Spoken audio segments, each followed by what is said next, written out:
We are multicellular organisms, and we as multicellular organisms have trillions of cells. We're a collection of trillions of cells, and the cells cannot simply say, hey, I'm looking out for number one and I don't care about what's going on with anybody else and I only do me, and then I don't have any responsibility towards the rest of you or my environment.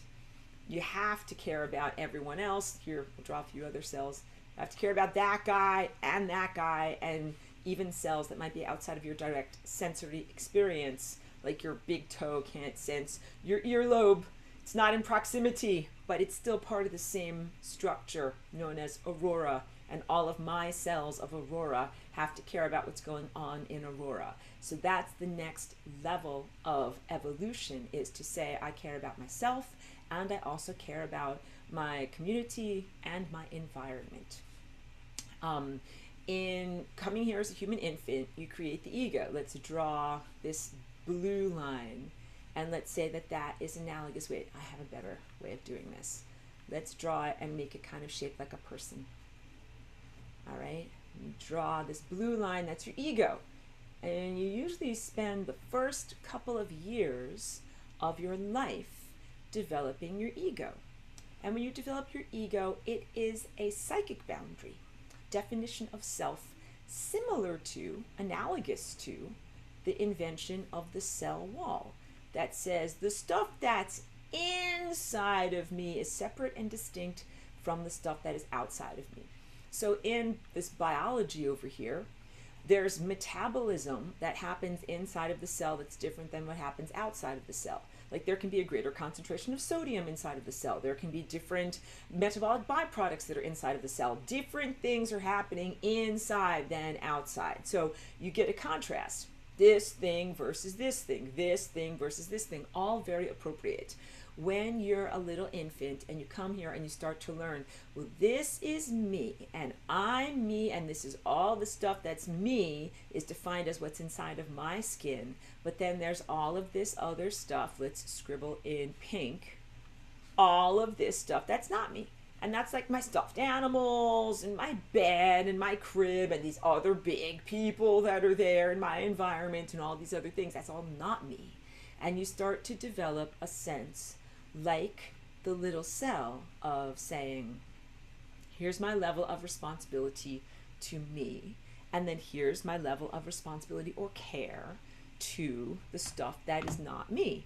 Like if something hits me, if I'm a little baby and I'm like, ow, ow, ow, I'm hitting me. But if I hit my stuffed animal, I don't feel ow. I'm like, oh, that doesn't hurt me at all. That is not me. And there was once like a famous yogi, this is very tangential though, that was like, but all is one, but then what is the distinction between me and a cabbage? And the answer is, if I put the knife into the cabbage, I do not say ow, but if I put the knife into me, I say ow. Like these are basic, life lessons that you learn. Don't put a knife into you, ow, all right? That's a positive and necessary level of self-development. And this is also how you begin to create this distinction of the definition of what we call inner world versus outer world. So much of duality has to do with our biology, the perception of our eyes, how we contrast things, perception of tactile senses, contrast. This thing is hot versus this thing is cold. This thing is here. This is light over here. This part of the screen is light. I opened the windows. There's white light that's hitting that area over there. This area over here is in shadow. Light versus shadow. Shadow rant incoming. Prepare yourselves. And that's what gird your loins means. It's actually not something sexual. It's what they did in the Bible to kind of like prepare for battle. Like, tie up your togas, guys. We're going into battle. That's what that means. Thing versus thing. And thing versus thing happens as soon as you create a boundary. The crux of this teaching and sharing that I have for you today is the sense that flying rainbow lasagna transcends boundaries. Doesn't mean that you become a pile of goo again. Not at all. It means that you selectively are able to bring together formerly divergent realms, and you do so in sacred patterns. I will now play music. It will sound crazy. Play something good. Try and play something that sounds like actual music, because it's supposed to be patterns set up like an electric guitar right now. practicing for my show on Saturday. Streaming tickets are available. I don't want to be an advertisement in the middle of my class, but I'm excited to be able to do that. Flying Rainbow Lasagna brings together formerly divergent realms, but not in random patterns. This is random patterns. Close your ears. Not music. Sounds terrible. So, Flying Rainbow Lasagna patterns follow these perfect divine intelligences of the cosmos. These perfect divine intelligence patterns of the cosmos were created by God. Sometimes I say I didn't create them, but I can say I created them as God if I dilate my personality all the way up to God. And you guys know my sharing and my viewpoint about God, that you are also God as well. So that way that won't be off-putting to you. But let's just say, on the grandest scale of truth, yes, I created that level of intelligence. But my level of intelligence as Aurora is to experience that level of intelligence, the divine music, the symphony of life. That basically, these patterns exist for a reason. They're not just like, hey, that's pretty or that looks cool. They're there for a very specific reason. And when you follow those patterns, it leads to longevity and coherence. It leads to life. It leads to staying alive and remaining in the great unlikelihood of the state of being that is known as being alive. Not only being in matter, like being inert matter, but being actual consciousness in a biological envelope. That's a great unlikelihood. Being alive, being conscious in a biological envelope is a great unlikelihood and a wonderful miracle and a gift and something to be celebrated, definitely, in your life and in the fact that you have achieved that. So celebrate the fact that you're here, that you got born, that you have a physical body container, and that you get to experience that. It means you're doing something right. You did something right. Hey kid, you passed the audition. You did something right. Okay? Follow these patterns to a sufficient extent that you have been able to maintain yourself and be alive. And however many years old you are, if you're 16 or 37 or whatever, 59, whatever age you are, like you've been doing something right long enough to sustain yourself, definitely applause and recognition flows to you. These patterns are the patterns that we dance the Flying Rainbow Lasagna in, or these are the patterns within which we dance the Flying Rainbow Lasagna. So the Flying Rainbow Lasagna is a genetic pattern. When I dance my hands like this, I'm really trying to represent the movements of DNA inside of the cellular structure of your body. So now we get to this important part of the teaching. Your DNA is not a flat, static object. Your DNA is an oscillating, dancing structure, and it always has been and always will be. So let's say inside of each one of these cells, let's draw a nucleus. It's purple for a reason, because that is the color of divine connection and your crown chakra, and that is where you would find your crown chakra on a cellular level. And inside of there, in science, objective materialist science, you often see DNA represented either as an X or a Y-shaped chromosome, or something that looks like a wiggly waveform like this. And those are only shorthand accuracies. Those are not totally truthful at all times. So the chromosome is what happens to DNA only during a very limited level of the cell's lifespan, known as mitosis, which is cell division, where the cells pack up all of their DNA, get their carry-on luggage ready, split themselves in half, and then become, boop, 2 more cells. Here's daughter cells, daughter there and daughter there. For the rest of the cell's lifespan, what you have is DNA that is unfurled like a sweater that has been unfurled into a giant, big, tangled ball of yarn, and that's called chromatin. And so here I'm drawing a big, giant squiggle because that is mostly what your DNA is doing. Just like in your home, most of the time, your socks, if you're me, are not, I don't even have socks. I live in California, everything is sandals. Your t-shirts, whatever you've got, mostly they're not all perfectly rolled up and put into your drawers in like the most efficiently packed storage way it possibly can be. If you're like me, mostly it's like, oh yes, like those are like Some are folded up and some are, loosely in a pile over here. Like, your stuff is everywhere. It's there. It's in your closet. It's in your bureau. Some of it's in the laundry pile. It's kind of all over the place. That is what your DNA is doing. When I'm going like this with my hands, I am representing what your DNA is doing when you are in life, when you are just like in the experience of being embedded in life. And your DNA is constantly unzipping itself, zipping itself, twisting itself together, untwisting itself together. Why does it do this? So first of all, DNA is not a flat static object. It is often represented as a flat waveform, but that is, again, a linear creation. It's a representation of the linear mind, which is non-natural. It's a representation of the lower dimensional, non-hyperdimensional mind. So you're trying to get into the next highest dimension because you've been kind of squashed down a bit.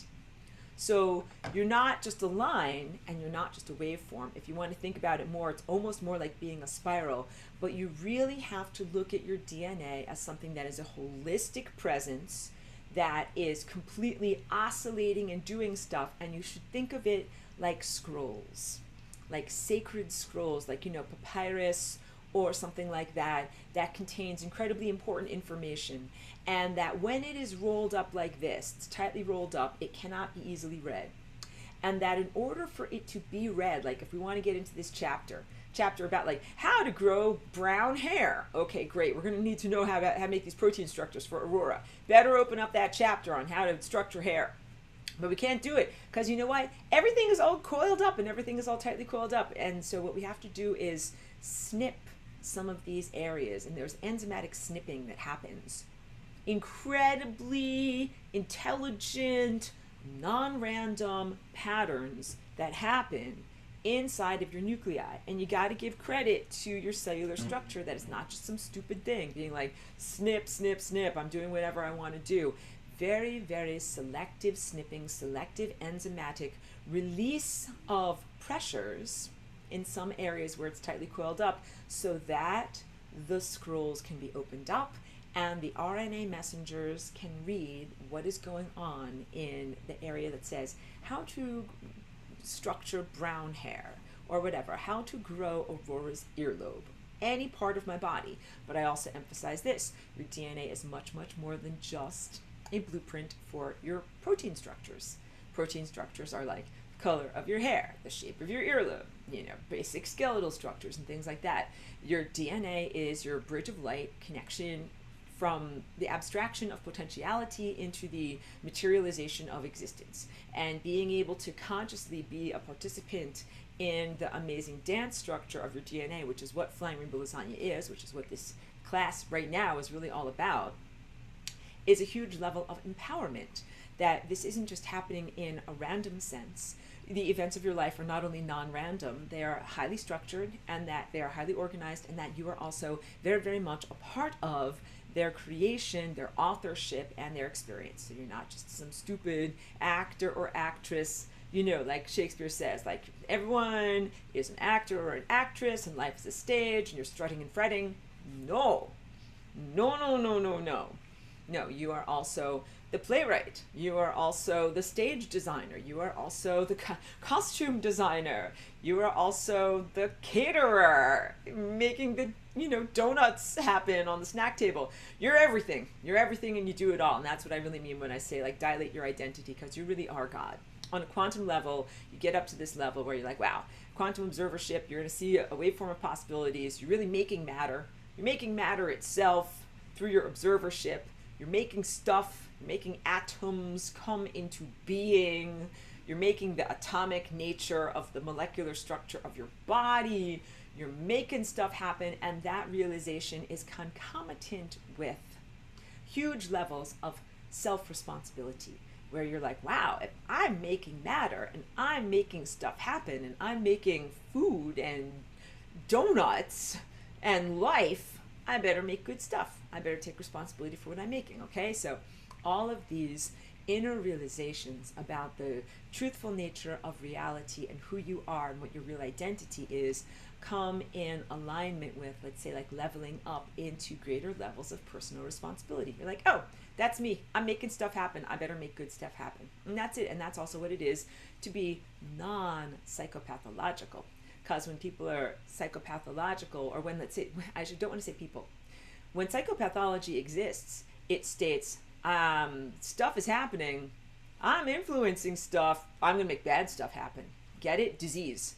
Psychopathology, thought, disease. Pathology means disease. So when you're healthy, you're like, I'm making stuff happen. I want to make yummy, delicious, good stuff happen.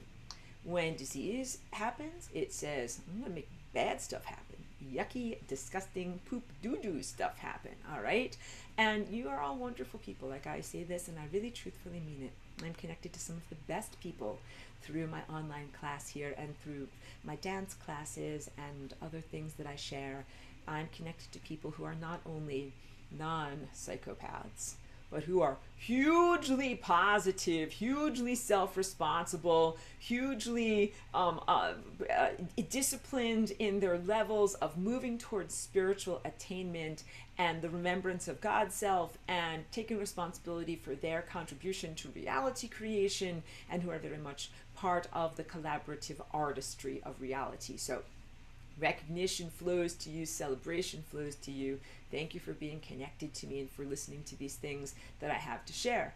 Of course, there's a completely different segment of society that we would say is, psychopathic, that they are not acting correctly or have many things inside of them that are really disease creating structures, and not only their physical body, but also in their motivations, their behaviors, and the way that they're acting. And, we don't interact with them as much as possible. We'll keep it on a different level for today, but I'm going to get into my rant about good versus evil, because I think that's really, really important. So in everything that I share, there's also this basic underlying truthfulness of your sense of responsibility towards yourself as an individuated creature, because you must recognize you have your epidermis, you have your physical boundary, and you also have your energy boundaries and your personal boundaries, and you must be responsible to yourself, and that is basic red chakra stuff. So we've done this in the class already. Red chakra is the basic I am presence. It is the root chakra. It doesn't just exist at the base of your spine, but that is where it is exemplified in the larger chakra structure. And your red chakra basically says, I exist, I am here, I'm allowed to be here, I'm allowed to have resources, use my resources, keep myself alive, and do stuff. And that's the foundation of who you are. Totally appropriate to do that. But then also you have all these other layers that mitigate that basic I am presence, that bring you into responsibility towards your community. Like, that's even orange is basic human mammalian emotion. And mammalian emotion, sorry, I keep making noise. Hold on. And turn it off so I don't make so much noise. Human mammalian emotion is a step up from the I'm looking out for number one, self-centeredness, because at a certain point everybody's going to find a boulder that's too heavy for them to lift on their own. Think about it in terms of, like, if you were an organism trying to survive. Like, I only am responsible to myself. I don't have to care about anyone else. Blah, blah, blah, but there's this heavy thing here. I can't lift it up. Somebody help me. Somebody help. And then when you do that, then you look around for community. And if you peed and pooped all over your community, then they're like, we are not going to help you. So then you learn, oh, if I want to get help from them, I'm going to have to be nice to them. And that is what family is. That is what tribalism is. So reptilian stuff is like, even your family doesn't take care of you. And you guys can make jokes if you want to. I don't know what your relationship is like in your family, but some people might be like, yeah, like that's family. But I mean, like, of course, positively, your family, you have a good relationship with your family and you look after one another. But you're mammals and you're supposed to look after one another. Reptiles don't. In the positive way that they do their thing, they have 10,000 eggs, they leave them buried on a beach, they say, see ya, good luck hatching, and they go off and do their thing. And then they come back and they're like, wow, like, let's see if anybody actually hatched. Maybe one or two of these thousands of eggs actually survive. Like, that's what it is to be a sea turtle mom, It's very, very different. Or like whatever, a frog mom. like lays thousands of eggs, and it's like, bye eggs, see you later, or maybe not. And then, you know, dad don't put some sperm on top of it. Maybe some of them will hatch, who knows? And then you maybe some of these tadpoles won't get eaten, and then maybe some of them will become adult frogs, and then maybe you'll re-encounter them and be like, hi, I think you're my offspring. That's really different than mammals. Mammals that conceive and gestate and carry their young to the point of giving live birth, and then even take care of them after they're born. So they're like caring about their babies while they're gestating, recognizing that they are their own offspring. It's a huge level of investment and personal responsibility, and also you don't have 10,000 babies. You're not working in large batting averages. You have maybe 1 or 2 babies. You know, you have a couple of babies, and then you really put all of your survival investment as the progeny for the next generation into those very few babies that you have. So that's responsibility in family at the level of orange, and then you've also got responsibility to your community. Reptiles don't live in community. They don't help each other out. They're not like, let's all lift this boulder together, let's all build this bridge, let's build this village. They don't do that. They're like, I will eat you, but I'm going to eat you. I'll eat you first. That's reptiles, all right? And that's like, you know, you could think of it whatever, like dinosaurs or something like that. That's reptiles. Who's the biggest? Who's the meanest? Who has the biggest teeth? I'm going to eat you. And mammals are like, I'm going to work together with you. And then you get into community, tribalism, and even village life, where you have many families that cluster together. And you say, all right, I don't have to do everything. Like, I'm going to make clothes, and then I'm going to trade my clothes to you, and you're going to give me corn. Working together in community. And then that's how you get into, you know, higher levels of what is known as human civilization. In order to do that, you must please your community. But you cannot totally abrogate or deny your own personality and your own needs.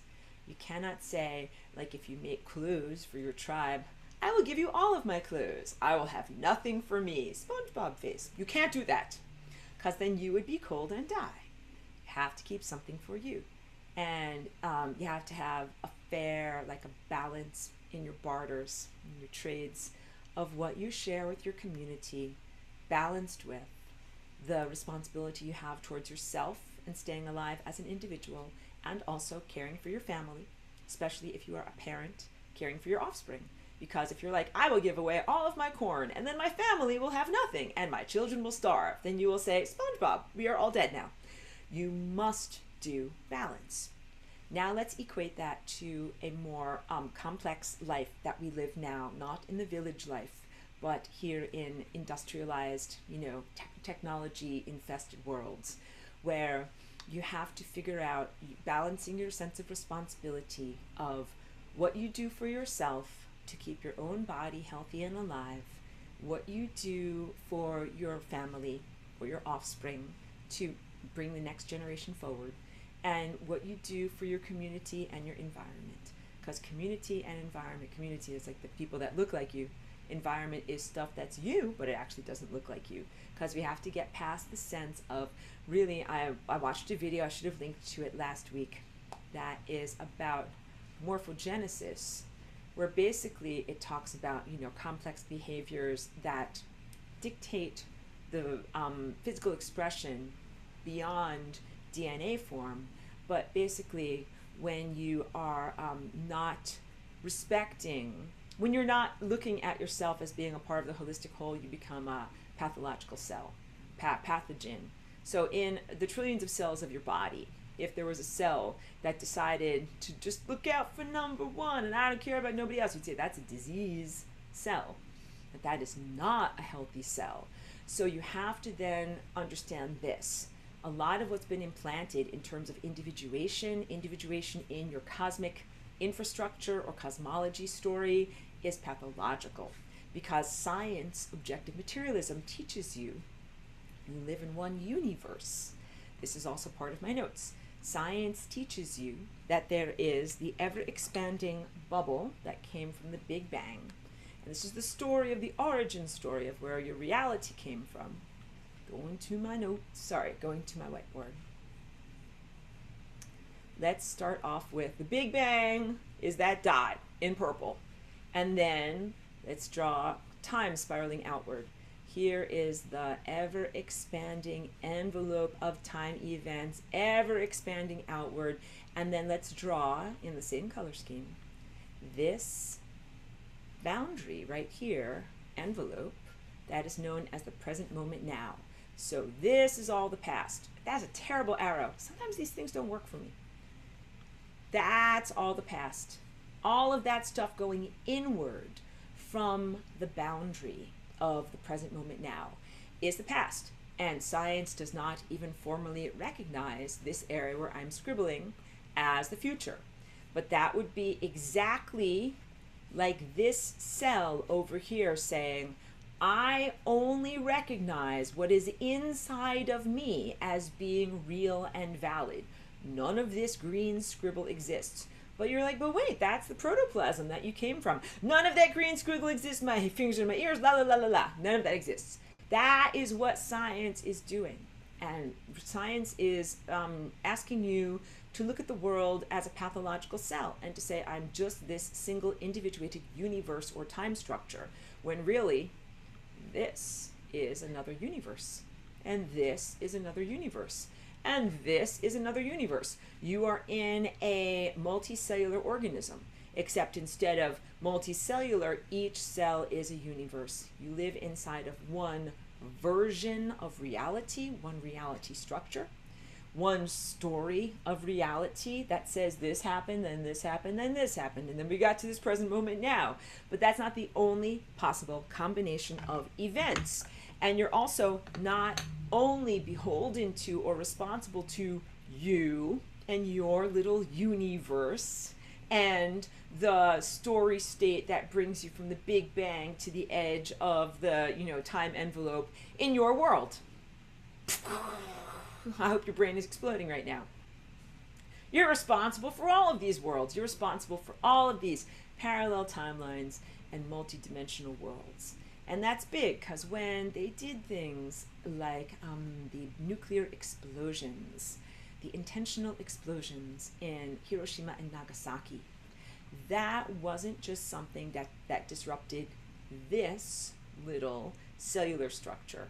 That sent time waves and destructions all throughout all of these other parallel timelines.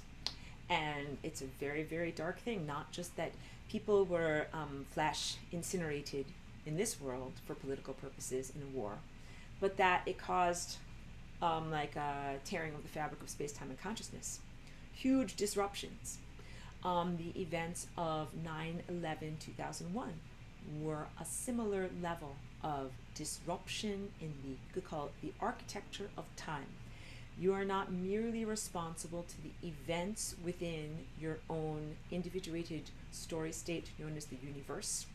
Looking out for number one. I'm just going to stop being silly because it's dark stuff. I'm talking now about nuclear explosions and huge disruptive, death events where many people died. Not appropriate. You are responsible to all of these other levels of reality that are affected by what happens here. And in a positive sense, when you do something, flying Rainbow Lasagne, that is positive, life-giving, life-affirming, healing, rectifying, fixing stuff up, putting puzzle pieces together in your individuated universe, story state, it radiates outward into these other levels of reality. So it telescopes into the future, it projects into the past, and it moves laterally into all of these other trillions of other cells that would be considered in the larger body known as time. Body is time. Time is alive. It's a meta being. Meta is a prefix that means overarching. Meta organism known as time. And your individual time structures that are known as your chakras, which contain possibilities and probabilities and emanations from the sun and the stars and the generation mechanism, for lack of a better word, of time itself, exists within the larger connected substrate of reality that doesn't just include one universe, but includes the multiverse. all of these other parallel dimensions and realities. Bad stuff happens in one reality, timeline bleed through. Good stuff happens in one reality, timeline bleed through. And now I also have to talk about, like, tapestries of time. You have many, many multiple layers, like layers of cloth that have been woven together, these various different time events, and that those time events are woven together in the same way that a needle can sew through multiple layers of reality, tying together these things. So that you have a responsibility to yourself and to keeping yourself alive. You also have a responsibility to your community. At a certain point, you get past the sense of self-service where you're like, okay, I'm currying favor. I'm just being nice to these people so that they'll help me lift a boulder. But at a certain point, you move beyond that and you move into identity, which is just the sense of, I do this just because. I do this because it's the right thing to do. I do this because it's right, but you can't give away everything to everyone else. You have to take time for self-care, regeneration, taking care of your own body. So at a certain point, you're not just like, okay, like I'm giving to time or I'm giving to God or I'm working for this larger thing just because it gives back to me. That's quid pro quo, which is kind of transactional. At a certain point, it has to be like you're giving because you're a loving, giving person, because of the definition of who you are, and not merely because you're hoping for either a reward or something that would be considered moral desert, like go to heaven or get born in a better life, or any of those things that sometimes motivate people when they are still on the journey of personal learning and expansion. Because again, sometimes people do something that is uncomfortable to themselves, but they do it in order to serve the whole, which also is part of what my existence here as Aurora is about. But I do it not because I'm like hoping to get points, good points, or go to heaven, or get a better life, or better incarnation, or any things like that. I do it as a service to the whole, of sustenance of the whole. I do it because it is the right thing to do. I do it because I do it, and that is part of my definition of self. And you just get to those levels and it's just very clear, because at a certain point you don't need a rationale. That's the level of yellow. So now we've gone up the scale up to the level of yellow, which is rationale, rational thinking, rational logical thinking and analysis. Why is this? Because of this. Why do you do this? I do it because of this. At a certain point you transcend and you just say, I do it because.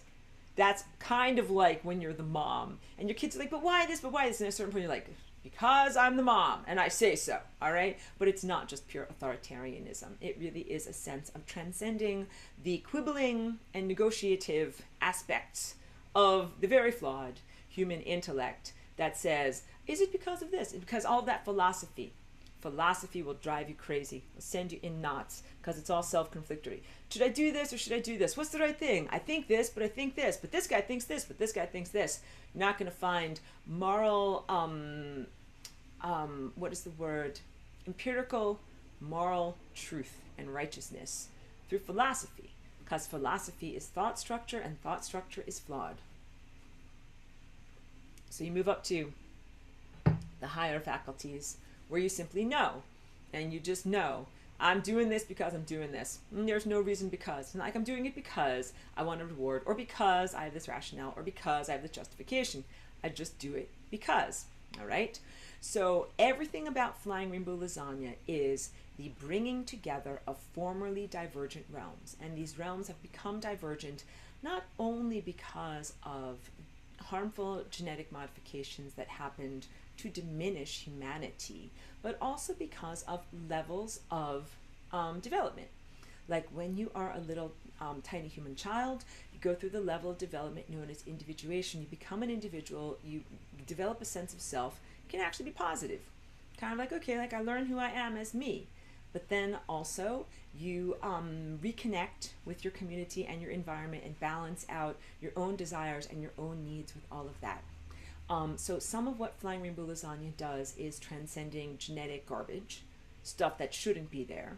Some of what it is simply the next level of evolution of form, of formfulness that is positive. All right. So again, some of it is a response to injustice and trauma that has kept you suppressed and incapacitated.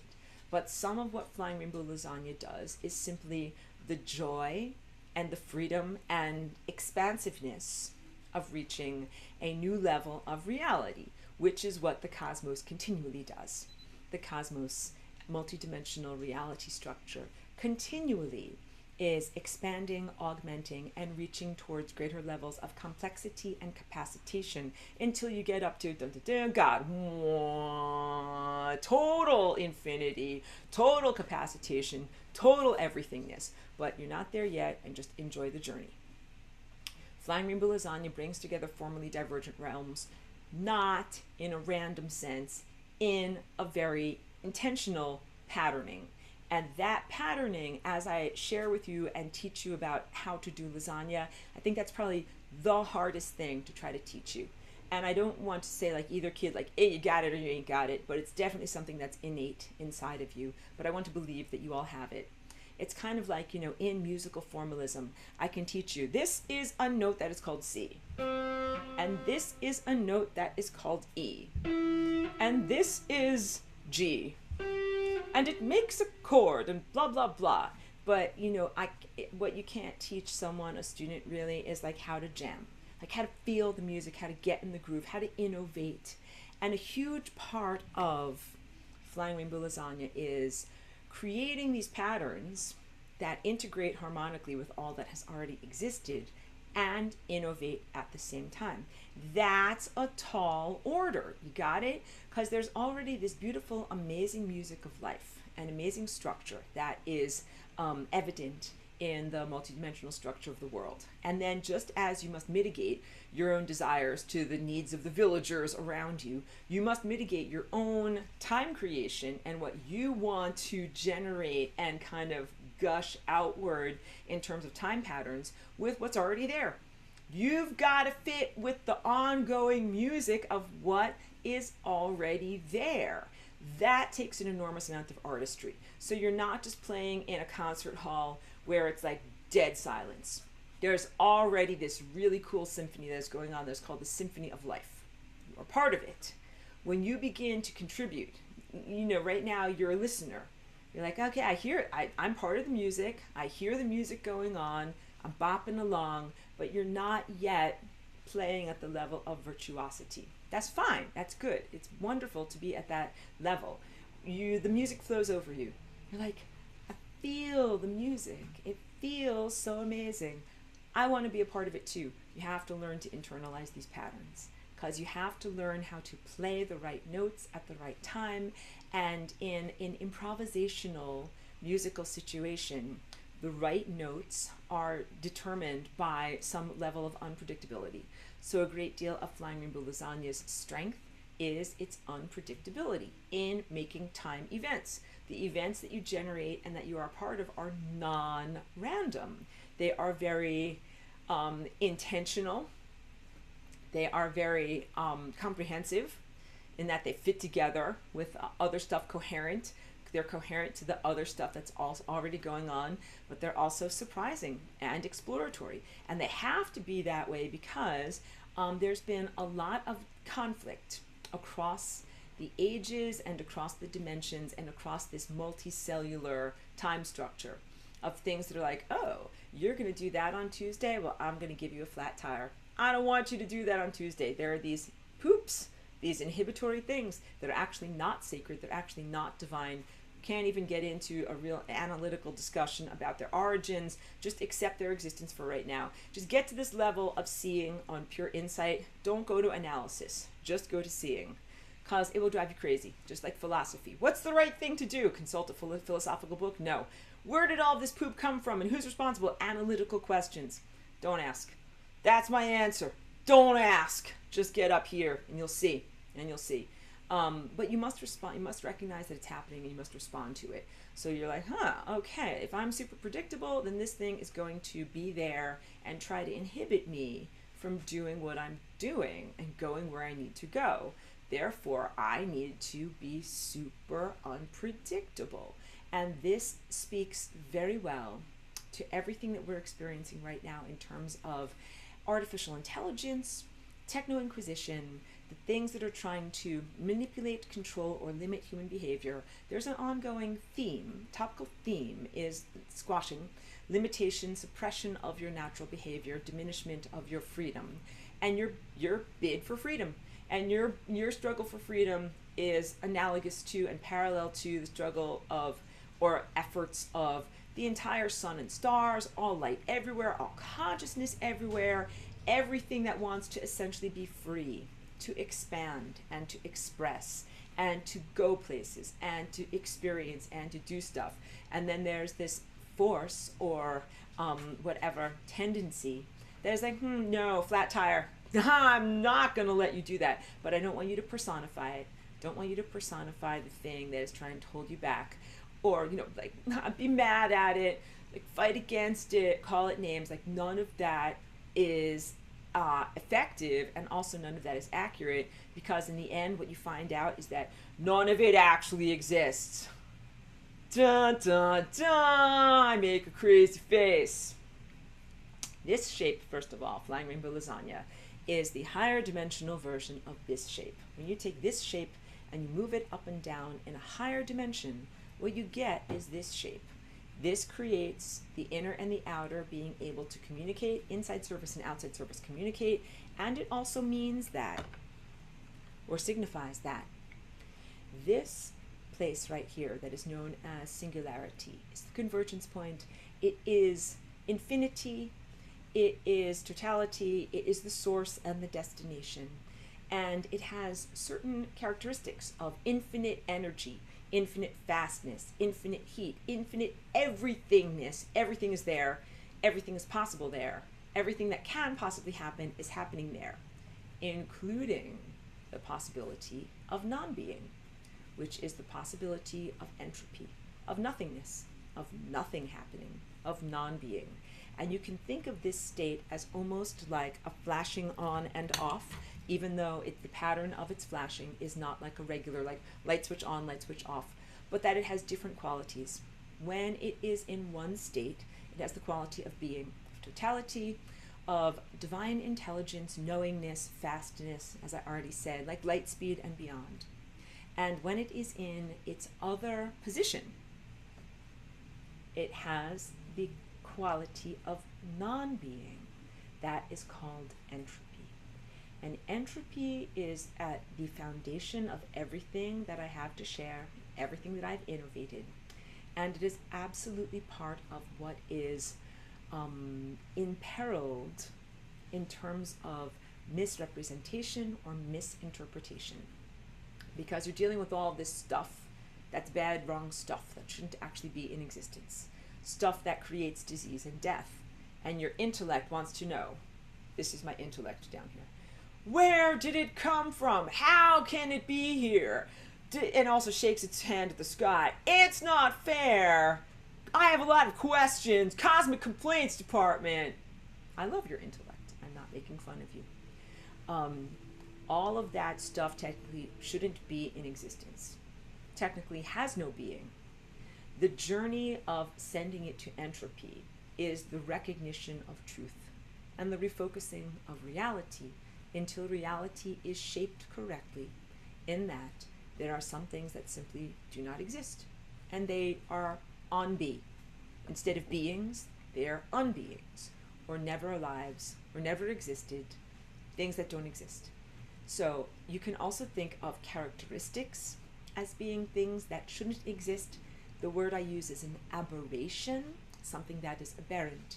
Death is an aberration. It is actually a thing that should not exist. But in this world, it has become ubiquitous. People say the only things you can rely upon are death and taxes. And I am like, no, no, no, no, no, no, no, no, no, no, no, no, no. No, you cannot rely upon death. Although death has become normative in this world, and you look at the cycles of nature, winter, spring, summer, fall, winter again, and then you say death is normal, or whatever, a woman's reproductive cycle, or death, rebirth, incarnation, any of these things. You say that's just the way the world is shaped. And I tell you, that's the way this distorted world of mortality is shaped. But you live in a world right now that is the world after a lot of distortions have occurred in both your DNA and reality structure. And Flying Rainbow Lasagna is the rectification of those distortions of reality. I am here to bring you a very radical message, a radical concept, the concept that death is not necessary for life. Everyone's like, well, you gotta balance it out, and some things die, and some things are alive, and blah, blah. No, Death is not necessary for life.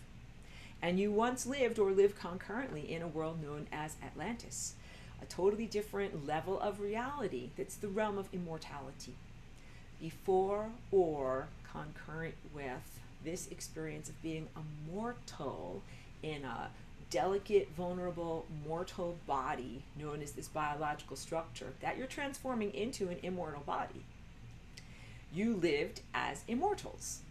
It is remembered as a mythological time. I'm not endorsing ancient Egypt, but in ancient Egypt, it is immortalized or mythologized as the struggle of Osiris and Set and Isis, all right? Osiris was the ancient Atlantean concurrent civilization. Set is the invasion aspect into DNA and disruption aspect that came from Mars, but Mars was just the most recent leg of its journey as it poops around the neighborhood. It came from Mars, but originally it came from someplace else. Then it pooped on over here. Being lighthearted about it because it's your primary trauma. So we use some lightheartedness to be able to even look at and speak about this. And the invention of mortality, because in ancient Egypt and the gods and goddesses there, at a certain point, nobody ever died. Then somebody killed Osiris. Set killed Osiris. Mars killed Atlantis. And death was invented, and that's the primary trauma. And as I tell you about this, I get goosebumps. Even though I know that directed energy weapons can make that happen too. But you all emanate from that level of reality where death never existed. And the invention of death and the experience of death is also one of the primary traumas that you're transcending, because death means grief, death means loss, death means separation. Death is not necessary for life. Okay, how did we live when we didn't die? Nobody died. Your body, first of all, acted totally different. Like you're used to brushing your hair, and then there will be dead hair cells on your hairbrush. Or you're used to scratching your face, and there's like, oh, there's my dead epidermis. You're used to having like a constant effulgence of dead stuff coming off of you, and then your body constantly regenerating new stuff and new stem cells. Like your body's like, got to make new stem cells, and at night, your body's like, clear out all the old aurora cells, bring on the new aurora cells. That is all called positive, healthy, biostasis, homeostasis in these bodies. But in ancient Atlantis, our bodies acted very differently. Your hair never went away. You didn't lose your hair, your eyelashes, your skin cells, your epidermis. You were not constantly regenerating the lining of your stomach. You didn't spend, 97% of your energy doing that. You had your body form, and you kept your body form. And it was constantly renewed. Same thing, like you were feeding completely on light, which is information and data, and there was no metabolite byproduct in your body. So you didn't have to be like, okay, time for me to go to the bathroom, time for me to poop stuff out, time for me to get rid of stuff. Like you were ingesting pure light, like the most clean running engine. No wear and tear on the engine, no friction, perfect frictionless motion through time, no death, no pooties. No pooties. It was a time before the pooties. Well, now we'll call it pre-pootie time. PB time. I'm sorry, I'm being very silly. It was a different time. And also, I joke about this too. You didn't have to wear clothing at all, but you might have wanted to wear something for decorative purposes, but you didn't worry about your dry cleaning bills. You're not like, oh, this is going to cost so much to launder. Like, you get a silk blouse or whatever. You're like, getting the sweat stains out of this silk blouse is just going to cost a fortune every time I wear it. No problem, because you know what? You don't have effluvia. You don't have sweat stains.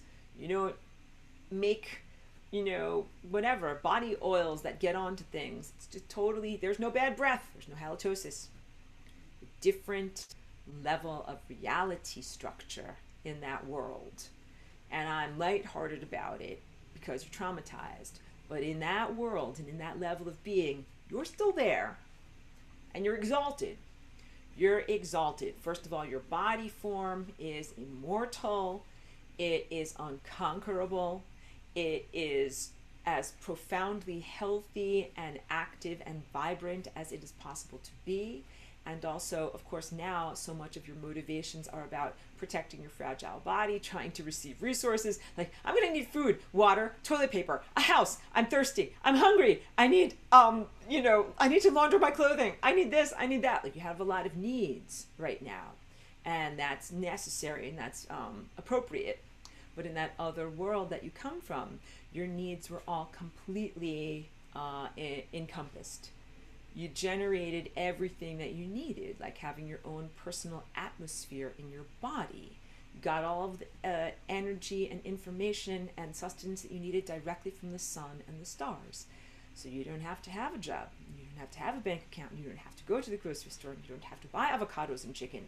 And you don't have to launder your silk blouse. And you don't have to do this and you don't have to do that. And so we spent a lot of time ingesting energy and thought structures from the sun and the stars. That's what sustains us in that unmutilated level of reality. And also, we were sustained by the other organisms around us, but again, not by eating the piano. Here's my piano over here, but I'm not going to pick up the keys and be like that's a C sharp, I'm going to eat it. No, I'm going to play a C sharp. And that music, that frequency is going to flow and cascade all throughout me and sustain me. Ah, it's beautiful, beautiful, beautiful C sharp is cascading around me. And so you can comprehend that in that sense, we had many, many beautiful manicured gardens, and the entire world was really a manicured garden. It is remembered in this cultural paradigm as the Garden of Eden, that you got expelled from. Remember that painting that I always allude to? The angels like this, get out. Angels making a mean face, get out, I'm mad at you. And Adam and Eve are like this.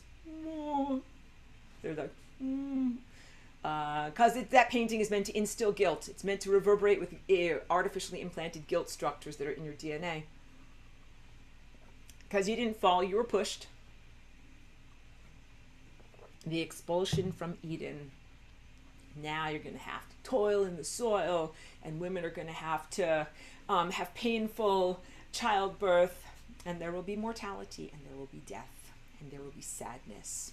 It's not a very happy prognosis, and that's the world that you presently live in. So again, it's become normative. It is part of your religious, mythological, and genetic reverberations of the primary trauma, but it's not the way that things are supposed to be set up, and you're supposed to be able to live in a beautiful state of harmonic integration with all of these other life forms that stay alive.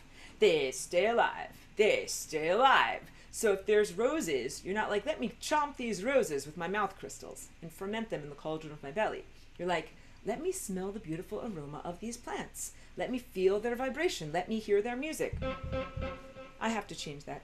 I know it's weird. But anyway, let me hear their music and let me have that cascade upon me, and that will sustain me. And then also, how about I emit my music to all of you? And you can be sustained by the beautiful song and frequency that I emit through my state of being. That is how we reciprocally sustained one another in that time. It was and is and remains a beautiful time. I want you to remember it. Get past the trauma and the grief of loss and remember it with joy and cherish whatever memories you possibly can feel, like you feel kind of whatever, get the reverberations back to. You're like, oh yeah, like that's what life is supposed to be like. Life is supposed to be like life. And that is really the original intended architectural structure of reality. That does not include death. That does not include ever going to the membrane of death. That does not include your chakras ever being out of alignment. So everything that I'm here, I just gave you a big realignment of your chakras with my words in this poetic sharing. But everything that I'm doing here on an energetic level is the same exact thing with pure energy. This is how you get back to or return to your factory settings, the divine intention for what it is to be a soul, what it is to be alive, and who you are as a person before genetic degradation. So not only before implantation of psychopathology, which is invaders from Mars, which is Set, which sounds suspiciously like Satan, but also who you are in a world that's not mortal. where death is not an issue, where death is not the primacy of experience, where everything does not revolve around either avoiding death avoidance or what is it when you kind of like deal with the aftermath, death aftermath, the avoidance of death, or the I don't have the word for it, but the recognition of aftermath of death. That, and you know, that technically that's what even what your laundry is. I just did some laundry this morning. It's like, yep, dead skin cells or whatever. You're sweeping up your floor, sweeping up dead skin cells, anything. You're dealing with death. And so that can be a very dark recognition for a lot of people here. They're like, this whole world is based on death, because they're down like Adam and Eve. Like this, get out of that. That's an implantation. Get out of that and get out of any sense of being judged by angels, because that's very, actually, I'm happy I bring it up so I can clear it out. It's a harmful piece of human visual artwork that reverberates a lot to your primary traumas. You feel rejected and you feel abandoned and you feel like you did something bad. You're like, I'm down here, I must have done something pretty bad. No, actually, you're totally innocent. You're totally undeserving. You are deserving of your immortality. You are deserving of your birthright, which is your exalted greatness. You are deserving of your original, pristine, primary, untrammeled genetic structure and genetic behavior. Because again, DNA doesn't just sit there like doing nothing. It actually dances and it does stuff. So everything that I'm here to teach you is how to dance your way into not only recovering what you once were, but being that plus extra. Because that's the way that things work. Like, you don't just kind of get back what you lost and be like, well, that was a huge misadventure. Like, I lost $1 million, then I got it all back. Let's hope it never happens again. That's not what this is. This is like, wow, like you got crashed down. The Titanic sunk. You had a very, very bad experience. You're not just going to regain everything that you lost. You're going to get extra. And it's not even just the sense of like, you know, your investment plus interest.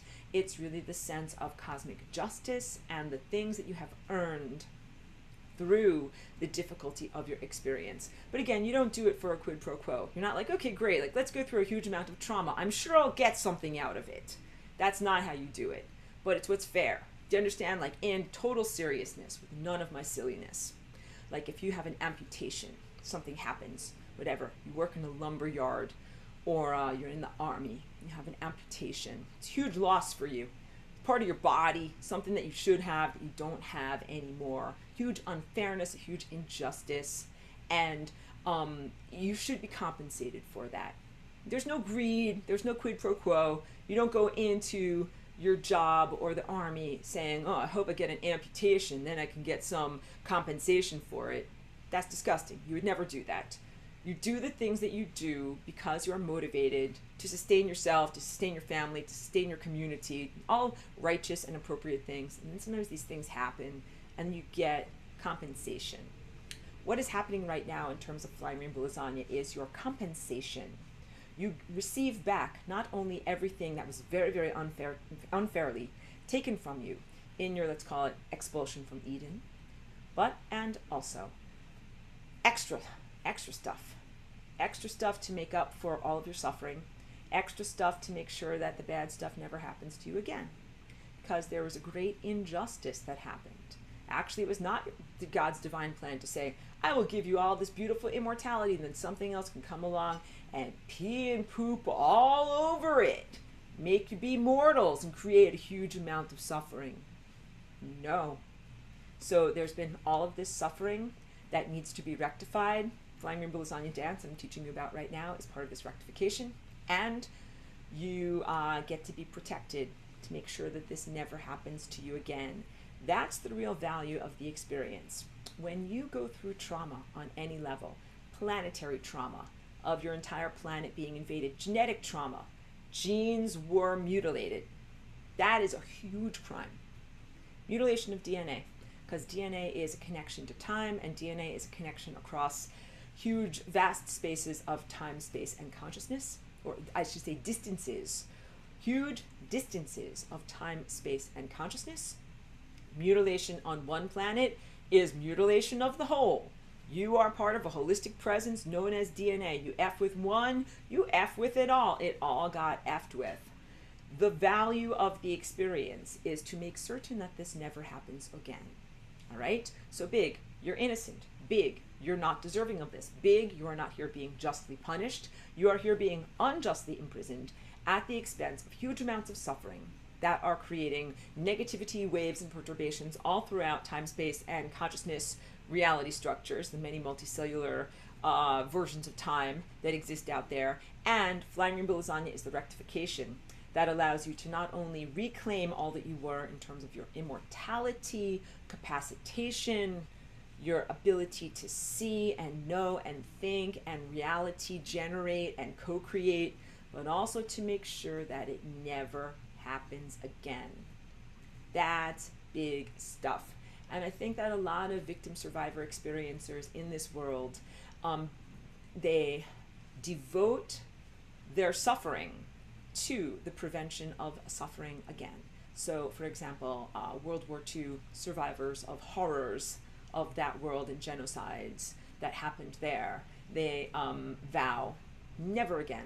Many rape survivors, experiencers, transcenders, they vow never again. Not ever going to allow that to happen in your presence to another person. It ends now. And intergenerational abuses, it ends.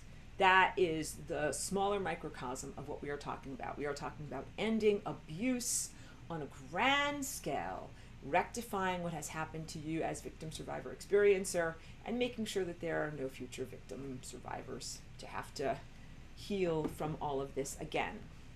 It's distressing, perhaps, to speak about it or approach it so openly, not in my usual lighthearted way. But I think that it's really productive to be able to speak about these things. And it gives some contextualization that is totally truthful. Because otherwise you think, why does all this bad SHIT happen? Is it nihilistic, meaningless, crapola? Could it have been avoided? Why does it happen? Intellects want to know. Inquiring minds want to know. Even though I'm lighthearted on that one. The answer is, it happens so that you can be the generation that says, this doesn't happen again, ever, on any level, in any universe or version of reality, across all time space, across all parallel dimensions, all possible futures, and even telescoping back into the past. So with all of that being said, on a behavioral and philosophical level of contextualization, what is the actual dance? So now I get into all the very, very valid things that I taught about 10 years ago. They remain valid. What is the shape of time? This is the shape of time. And it is basically made from what is a sphere that is being acted upon by vectors.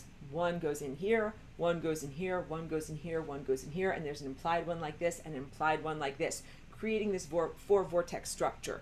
But when you create this four vortex structure through the stretching of the fabric of time, space, and consciousness, you still have a bifurcation between the outer surface and the inner surface. And this is like saying there's still the cell membrane, the inside of the cell, the outside of the cell, the past, the future, the Big Bang, the potentials of the future, the stuff that's already happened in the past, and the present moment now. And when I use this as an example, a little ant, like if you have the outside of a balloon, you have a little ant walking on the inside surface of the balloon, and then you have a little ant walking on the outside surface of the balloon, and they're basically two different realities.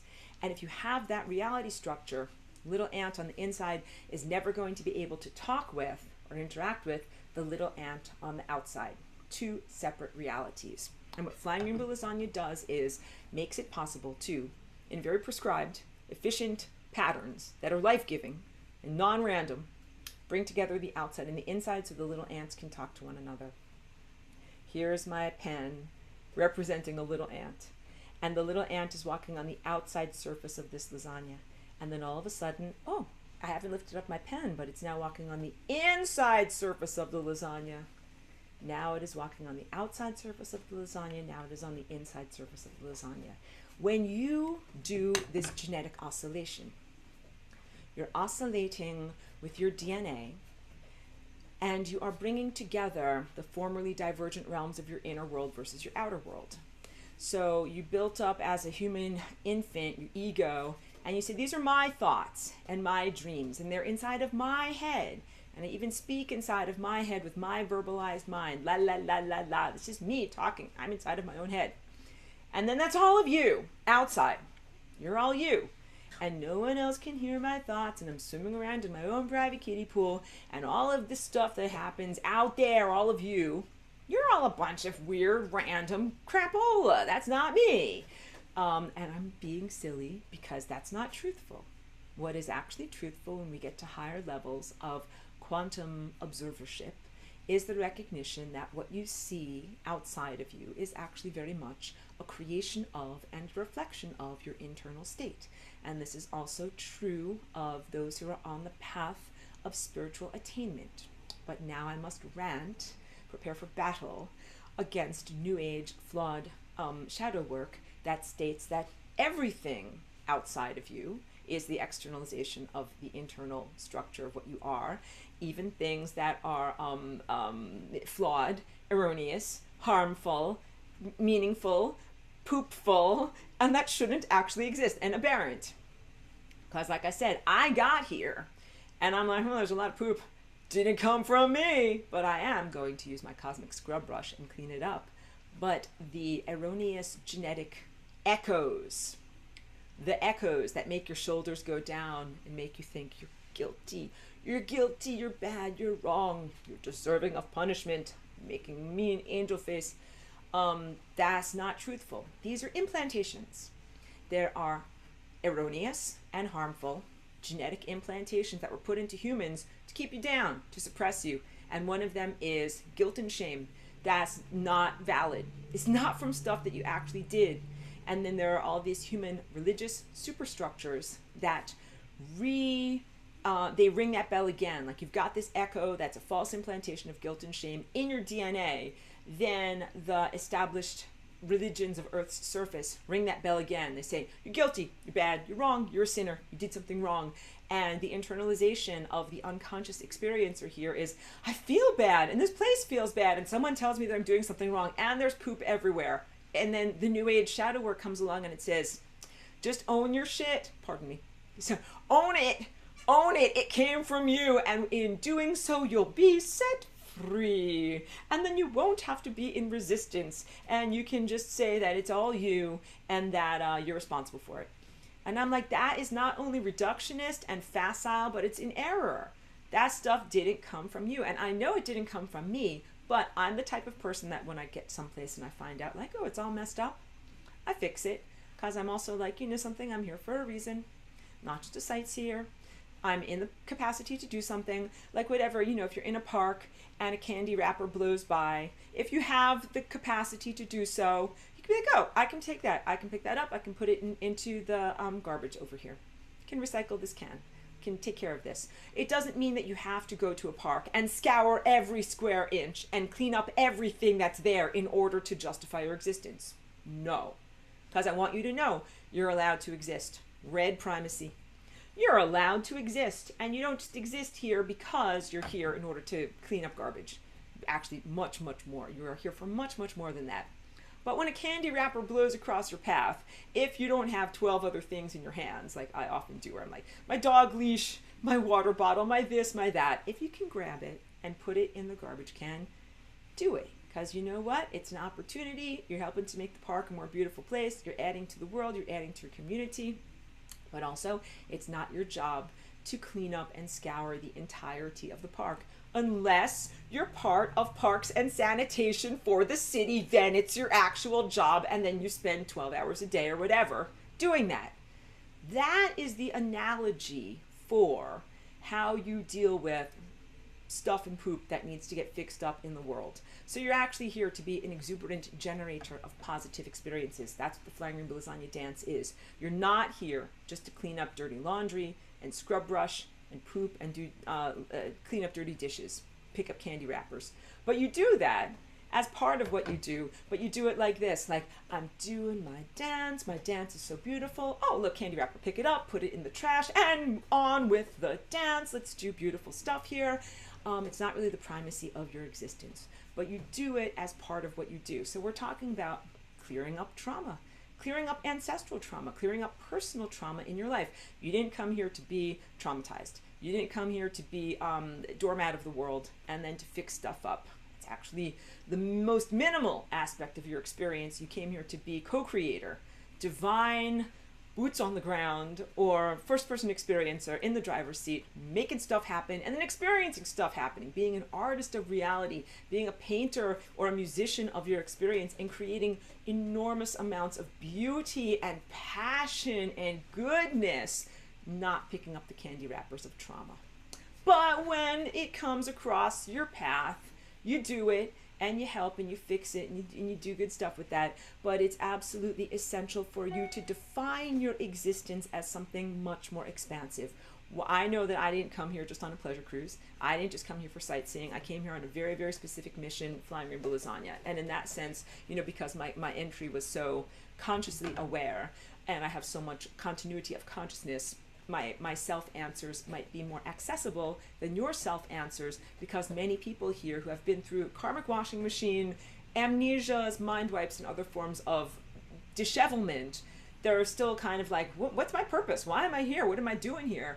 I'm very, very happy to be a voice to help give focus to your own self answers, to tell you that yes, you are here as part. Oh, sorry, you know, my thing turns off after a certain amount. Just restarting my little treadmill so I can walk and talk.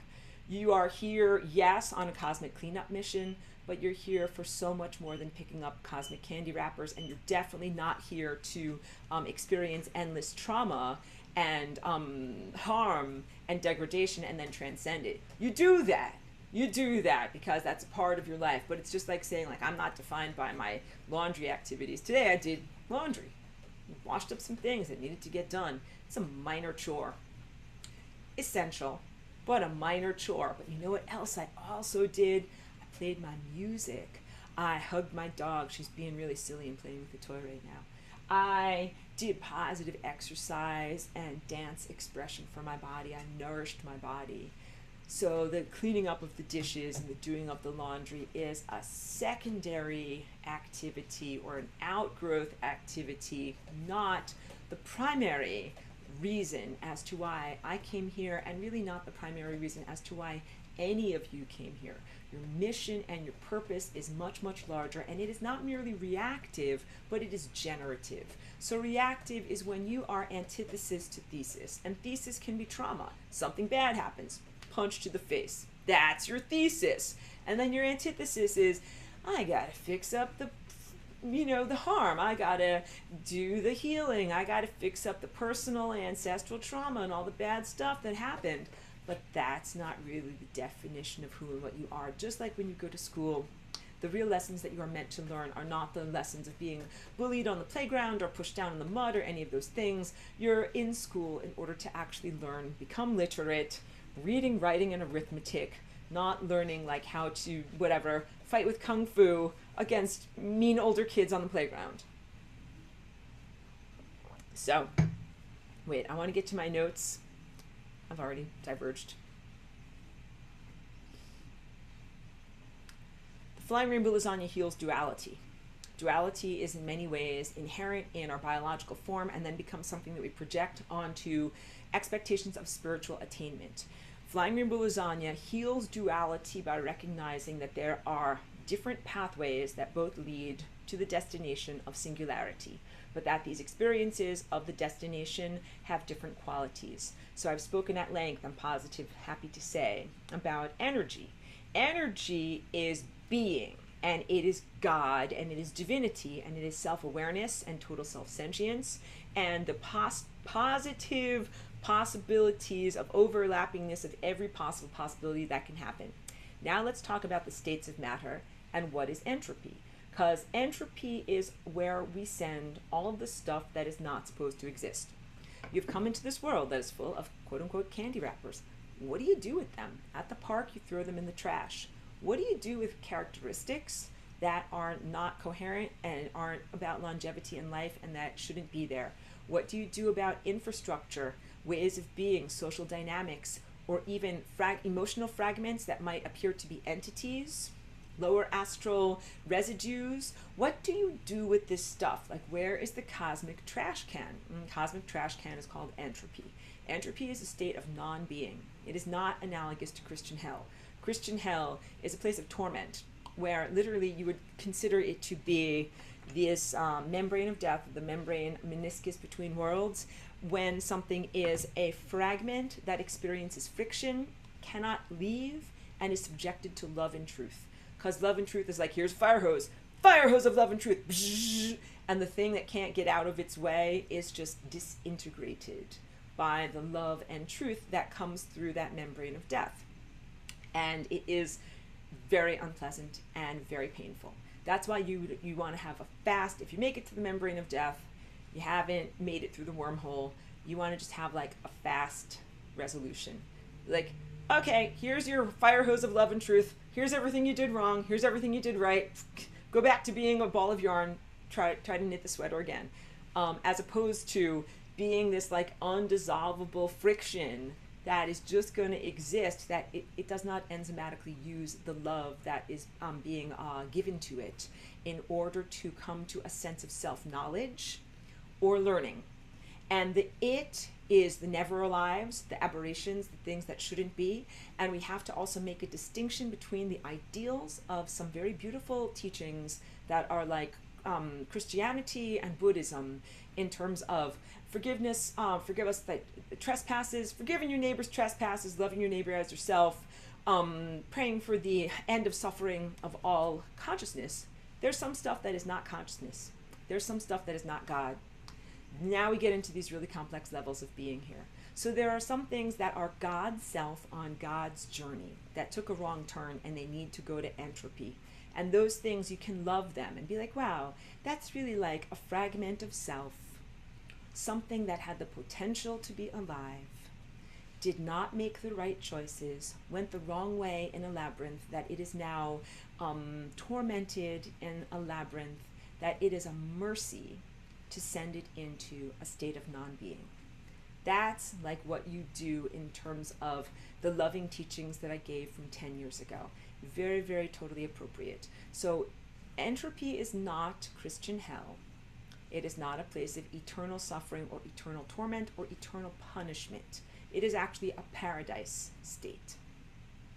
And that paradise state is offered to any of the detritus of consciousness that doesn't have a place to be, it can't get back home. I didn't invent entropy, but I invented the folding of the fabric of space-time and consciousness so that entropy would be accessible to something that otherwise would not be able to get there. So it's like saying this: everything is supposed to get back to the source, which is also the destination. You have to have a certain amount of quote-unquote gas in your car or energy to be able to get there. Some organisms, fragments of consciousness, characteristics, things, or stuff, incur an enormous debt in their erroneousness of behavior, perception, and the impact that they have on the reality structure, that there is not enough gas ever to be able to get them in their car back to the source. Imagine making a mistake or a series of mistakes that is so profound that it puts you like if 0 is neutrality and is the bottom of my screen, and 100% is up here, the totality state of God and all consciousness, and it puts you into energy debt.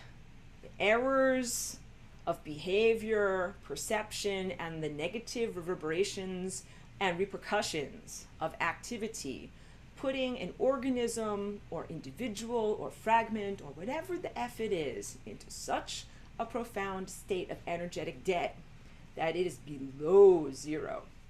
It's so low it's through the floor. It's down to the center of the earth.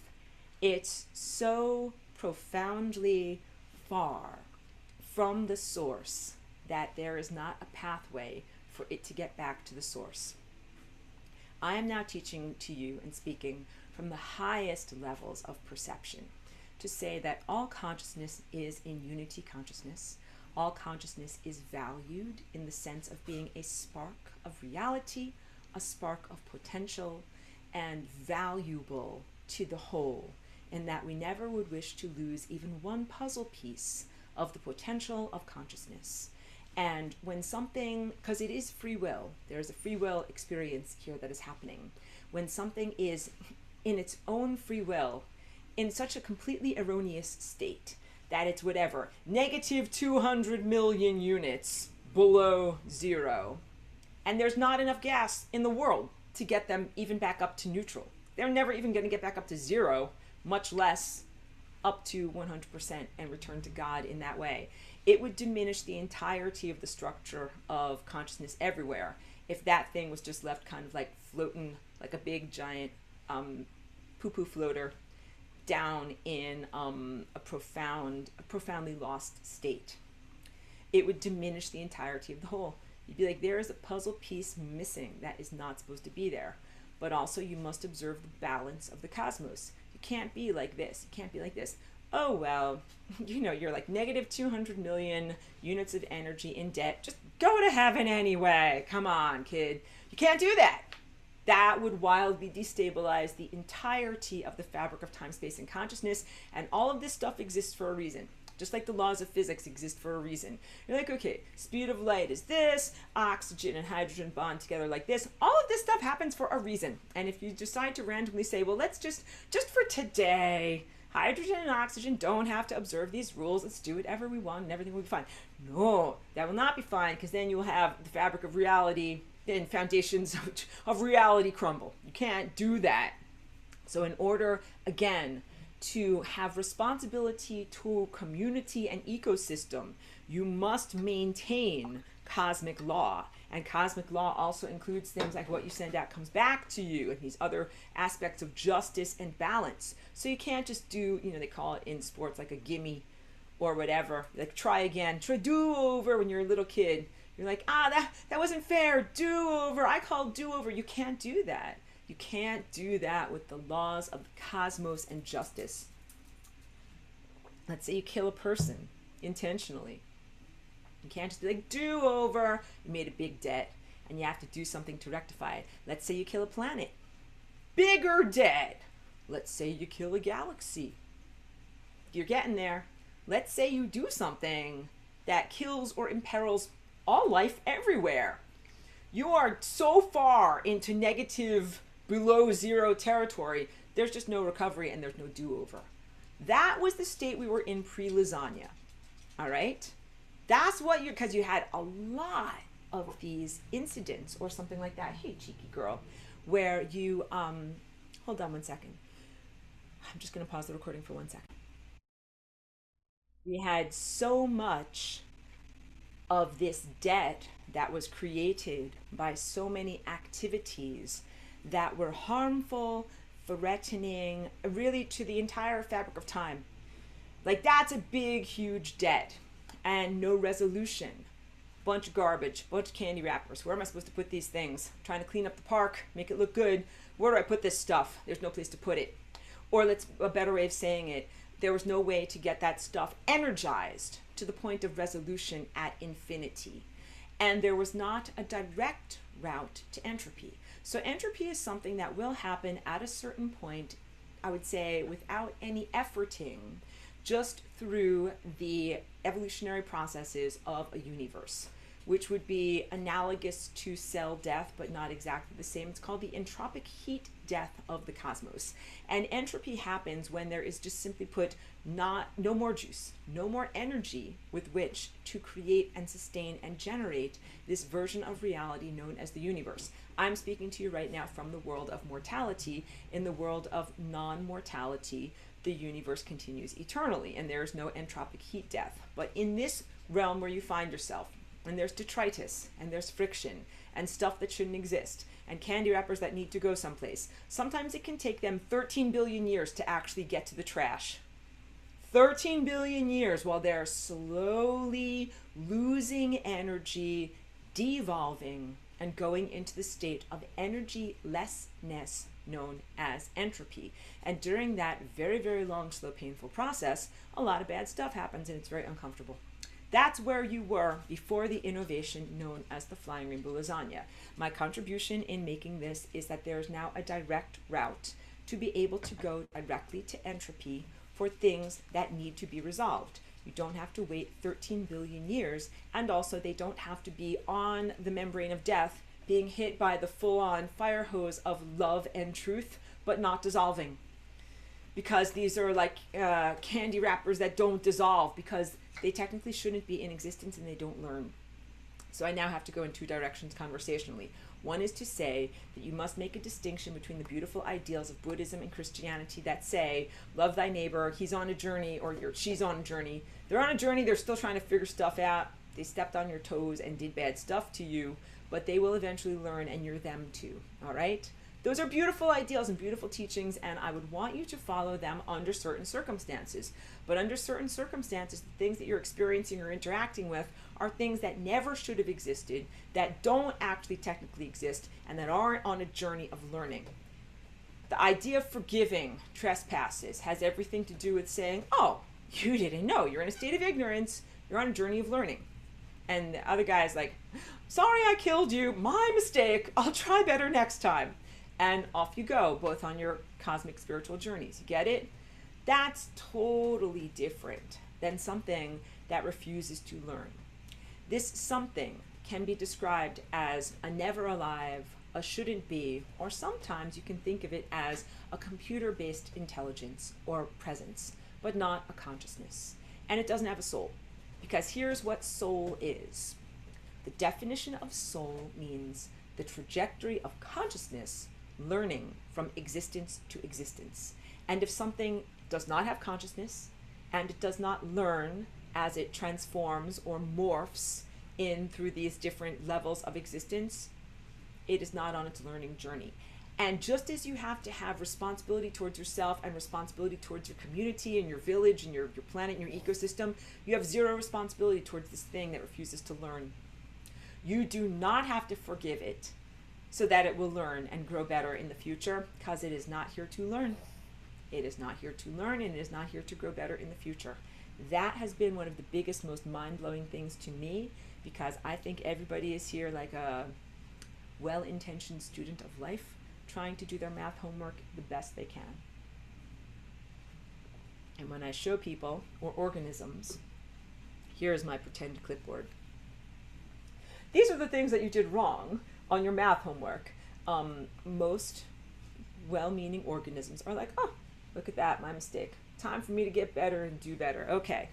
But there are some that I would be like, hey, these are all of your red X's on your homework. And it's like this. Yeah, I know. And I'm like, I did it wrong on purpose. I only knew about that literally a year ago. It took me that many years, because that's how innocent I am, that I could not even comprehend until one day I had the thought, I was getting into the bathtub, and I was like, what if an organism did its math homework wrong on purpose, or an individual or consciousness? Mind blown. What if? Because I would never do that. So that just goes to show you, like, there are some things that I know, like, that's not my poop, because I would never poop that out, because I couldn't even imagine that. Couldn't even imagine that until last year. The idea of being in a school and doing your homework wrong on purpose and choosing not to learn and choosing to avoid learning. Now, we've got wonderful people in this class who are very advanced software engineers, and they've taught me a lot about, from the human analytical realm, how human software is structured. You know, machine learning, we're talking about something that doesn't have a soul. We're talking about something that is a series of algorithms or calculative events that happen in a digital presence, but that is not the same as you having a cognitive consciousness event within your neurology. These are not two parallel things, and you do not have the same level of responsibility to a computer's algorithm and its learning processes as you do to an embodied and soul organism. And that could be like another person, it could be a shark, it could be whatever, an alligator. Do you understand? Like, you could get eaten by a shark and then you'd meet it in the afterlife and you'd be like, you ate me, and the shark would be like, I'm learning, or whatever. I'm being very silly, but those are both pieces of God. Yourself, a shark, an alligator, poisonous tarantula, these things are all part of God. And you're all learning on your journey. And it would be totally appropriate for you to kumbaya with those organisms, even if they harmed you or killed you. But it is not appropriate for you to come together with, in unity consciousness and forgiveness, with things that are non-living, non-souled creatures, or whatever they are, that don't actually learn on their process. Because the whole idea is you altruistically recognize that others were in error or ignorance and they had to learn, and anger flows away from you, and you find coming together in unity consciousness. So we must recognize in the validity of our experience. When you're a responsible citizen, you respond to stuff that is there and you don't live in denial. You're like, there's definitely stuff here that's not supposed to be here. It's not good. There's stuff that did stuff that made us mortals out of our immortal being. There's stuff that has been here that is disease. There's stuff that has been here that is part of degradation and things that create aberrances, behavioral experiences that should never be experienced. And that would be, things like torture and torment and rape. Those are all aberrances. They are not a part of the original divine plan. They are not part of what you were created to be here and experience. Those things are part of the supreme debt that really can never be paid. And those things would have suffered an almost eternal amount of time, a very, very, very long time. Those candy wrappers would not be in the trash of entropy yet if Flying Rainbow Lasagna weren't in existence. So what does Flying Rainbow Lasagna do? Flying Rainbow Lasagna is a higher dimensional state that allows the little ant to bend and fold the leaf that it's on so that point A and point B can meet. Here's the little ant walking across the flat surface of time. It has to experience breakfast, then lunch, then dinner. If you are able to Flying Rainbow Lasagna, you put this shape, torus, into its higher dimensional state, Flying Rainbow Lasagna, by contextualizing it, and I'll draw it for you, thereby making it possible for the little ant to achieve a higher dimension. That would be either jumping off the surface, so you can jump up and over, or bending and folding the fabric of space, time, and consciousness so the two ends meet. Instead of entropy being something that is far away, entropy becomes something that is close by. What does contextualizing mean? When I draw for you this little drawing,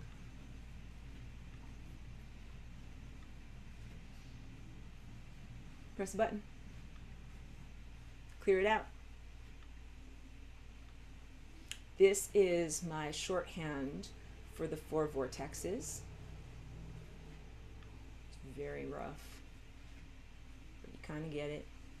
That little yellow sculpture. So this is the singularity at the center of the little yellow sculpture, and according to the model that science gives to you, there's the inside, there's the outside, and then there is really nothing over here where I'm scribbling in blue.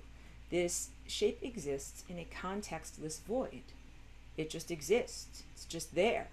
It's not like in a room or in a place or in a space or doing something. The way that you create the Flying Rainbow Lasagna from the proto shape of the 4 vortices of time is by contextualizing time. You put time in a room, and the room is called hyperspace. I'm trying to draw a box here. That's not a box. The room that contains the room. Pretend I did that better.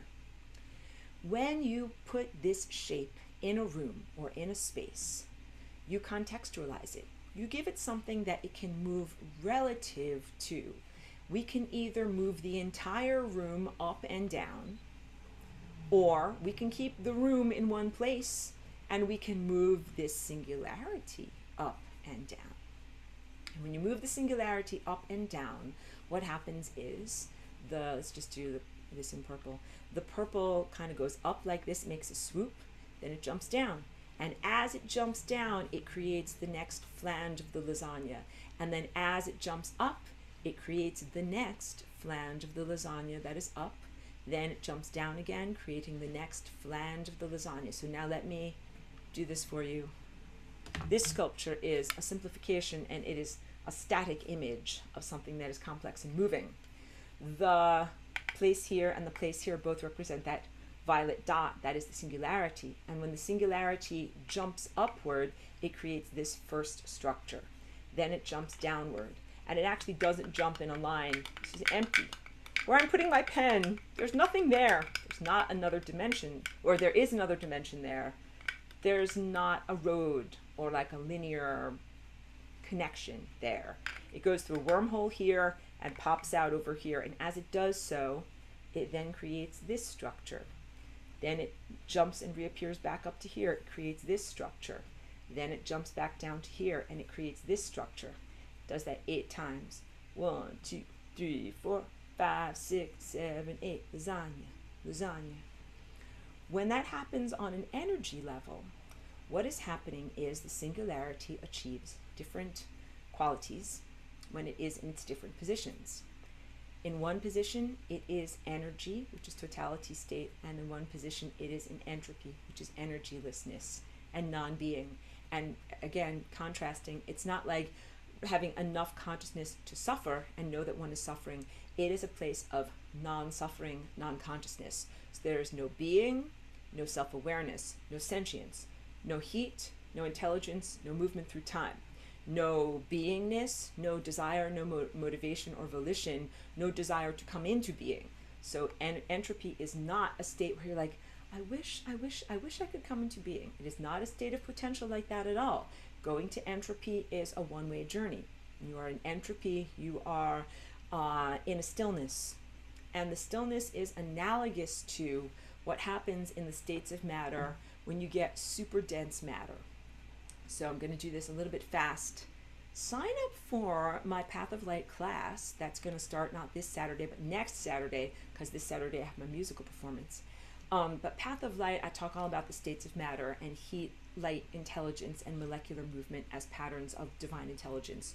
But basically, when you have many different molecules in a room, like the air that's in this room, and they're all banging into one another and going on all these complex patterns, it represents a certain amount of non-random pattern, divine intelligence. But humans aren't just mostly intelligent enough to know what it is that the pattern is saying. So they're like, yeah, it's random and stupid. But being a little silly there. So states of matter, solid. This glass is solid. Liquid. The water that is within the glass is liquid. Gaseous, that is this atmosphere that we experience around us here. Plasma. If I had my lighter, I would make the lighter go and I would point to the flame and I would say, candle's flame. That is plasma. Or we can point out the sky. The sun in the sky is a giant ball of plasma. And it represents what is hovering on the threshold between what our 5 senses tell us is physicality matter and what our 5 senses tell us is a pure energy state known as light. And then upward from there is a beam. And a beam is what you see reflecting off of my face and coming into your eyeball right now. It's a beam of light that is organized light and is coherent and represents organized data and information and intelligence. Those are the basics of states of matter that you will mostly experience with your 5 senses here. But there is something that is even more dense than solid matter, more dense than this level of matter that I'm sharing with you here. It is called a Bose-Einstein condensate. And that is what happens when you take matter and you slow down the molecular movement by removing heat from it. Heat is light, information, intelligence, and divine patterning, just like what you see in my paintings. You take away information, you take away intelligence, you take away sentience, and it brings it down to this very, very, very cold and slow state that is known as Bose-Einstein condensate. That is a super dense form of matter. It's very rare.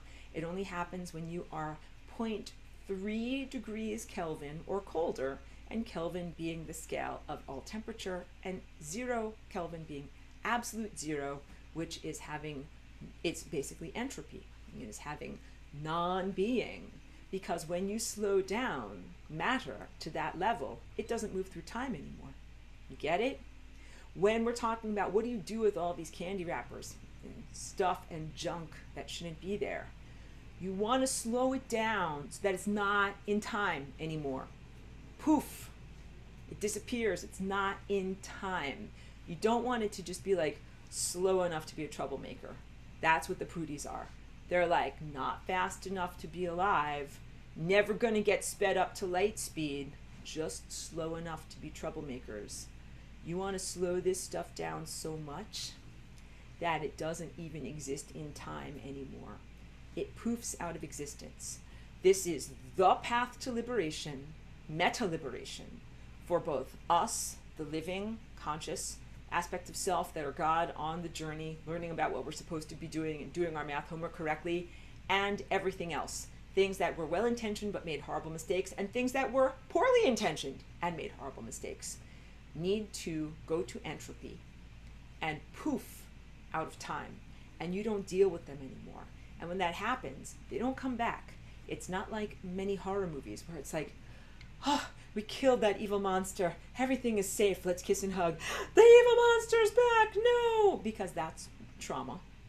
When you have that feeling that the evil monster's never going to go away, it's because you've been traumatized. So you have an expectation that you'll never be safe. Keep on doing negative repeated time loops. What you experience in this world right now, now that Flying Rainbow Lasagne is available as a reality structure pathway tool, is the capacity to no longer have to deal with the madman or the monster of the horror movie. It goes to entropy and it stays there, and it doesn't pop back into existence. And it's not in entropy suffering. You're not like, I'm in heaven and you're in hell. I'm feeling great and you're feeling like crap. That is not what's happening. That's more duality.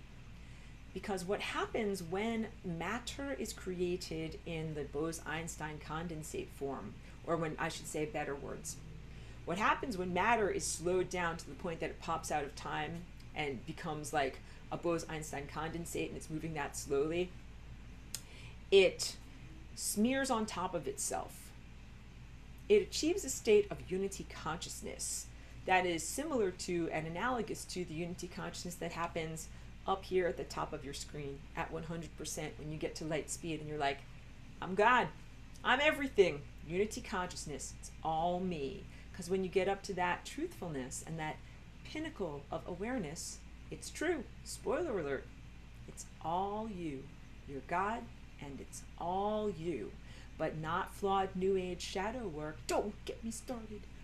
When you're on these other levels of the journey and you look around, you're like, oh, that candy wrapper that needs to be discarded, that's me. Nope, wrong.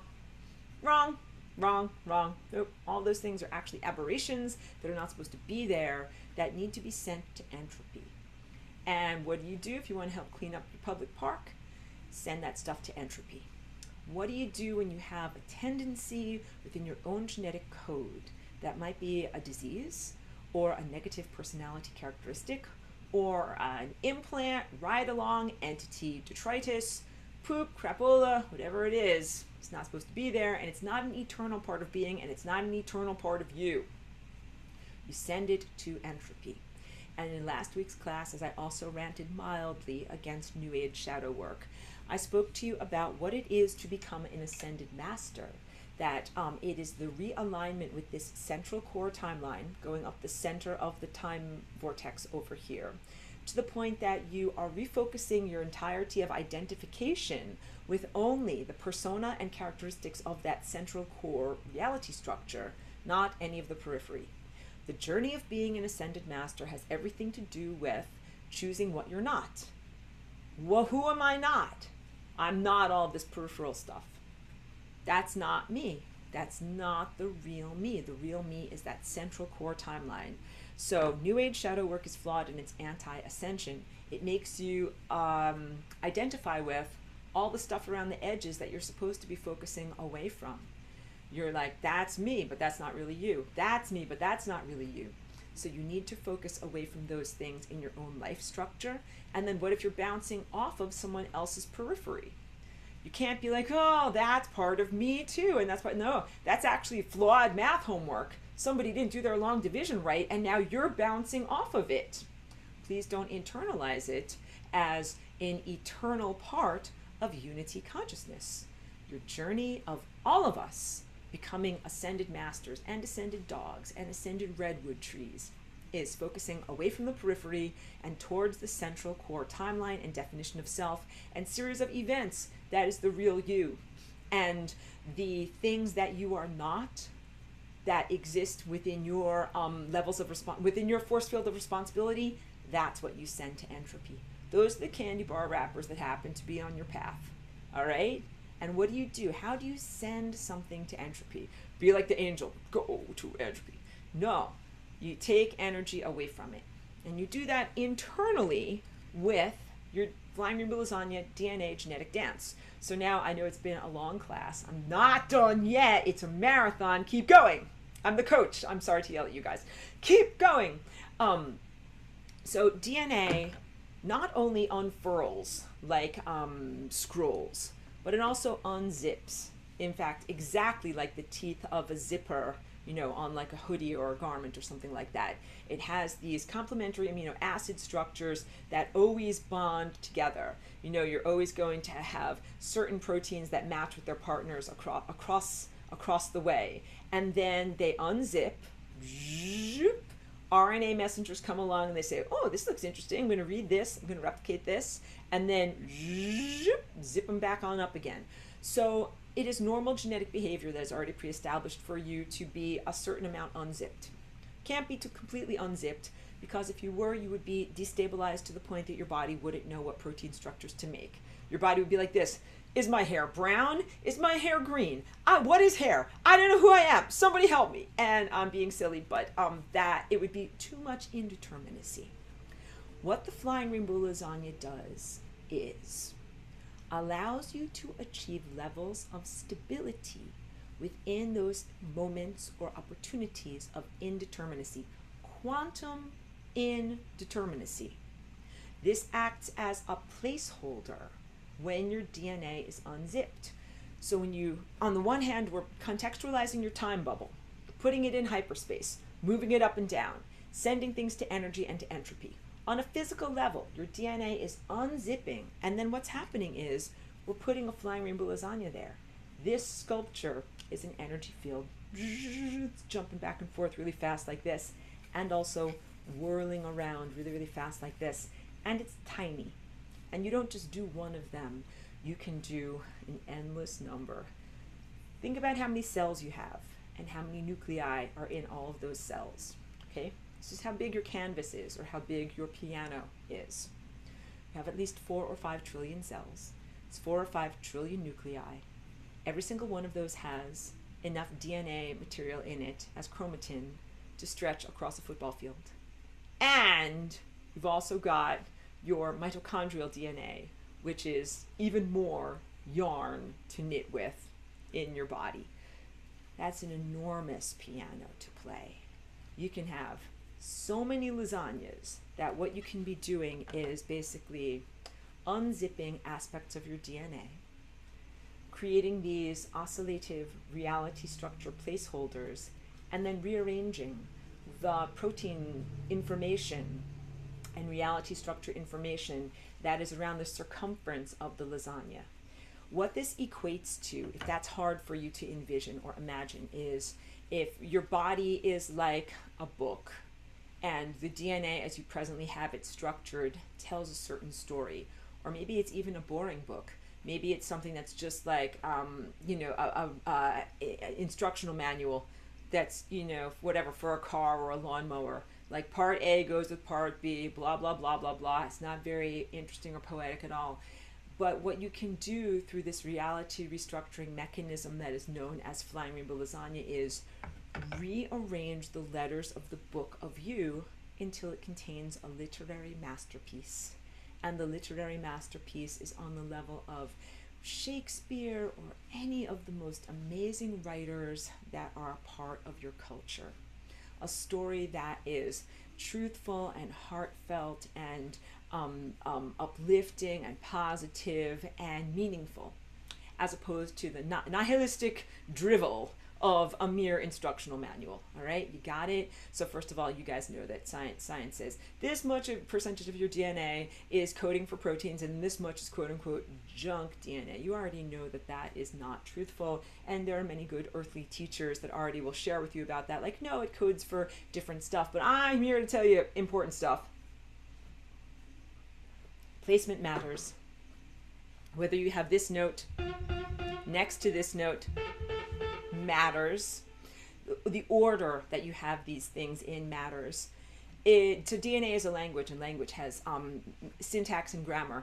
So it's not even just, let's say we want to rearrange the letters of your DNA, and instead of something spelling, whatever, C-A-T, I'm going to make it spell something else. It's also cat within the context of a larger sentence structure. Sentences live within paragraphs, and paragraphs live within pages. So it's not just about recoding a protein structure in your body, or instead of saying C-G-A-A-T-G or whatever, your amino acids, making a different order of the letters. Yes, you're doing that, but what you're also doing is writing a story. Meaning is derived from the order in which you place. There's grammar, spelling and grammar, and then there are aspects of literary truth. Like when you write a story, it's more about, it's not just the dry nature of language structure and whether your spelling and your grammar are correct. It's about the feelings, the characters, and the events. I say this all the time. Your DNA is a bridge of light between the potentials of time and timelines and possibilities and probabilities and experienced reality. So what you gain with Flying Rainbow Lasagna is the capacity to send internalized, unwanted personality characteristics and energetic echoes and things that are not supposed to be in your DNA into entropy. And then also at the same time, rewrite the book of you, your genetic scrolls, so that it writes a beautiful story that truly reflects your exalted nature of who you are. I'm always trying to remind you of that. I'm always trying to remind you that you're immortal. I'm always trying to remind you of your greatness, of your potential. You're not just some stupid guy driving your car, drinking coffee. You're a meaningless, individual, a tiny cog in a giant wheel. No, your life matters, and you have an important mission to experience and to accomplish here. That's what you're writing when you do the DNA dance, okay? So part of your job is cleaning up candy wrappers that aren't supposed to be there. That's ancestral trauma. That's diseases, stuff like cancer and other stuff like that. That's part of what you do. But also, part of what you do is generating, rewriting completely new narratives for who you are as a person. And not just who you are as a person, because now we get back to that sense of your responsibility to self, your responsibility to your family, your responsibility to your community, and to your entire ecosystem. Because if you do something bad and that affects all of those things, and there's a negative cascade, blah, blah, blah. If you do something good, what if you, Flying Rainbow Lasagna, and you write a wonderful story of healing for yourself, expanded capacitation for yourself, for your family, and your progeny, and your community, and your ecosystem.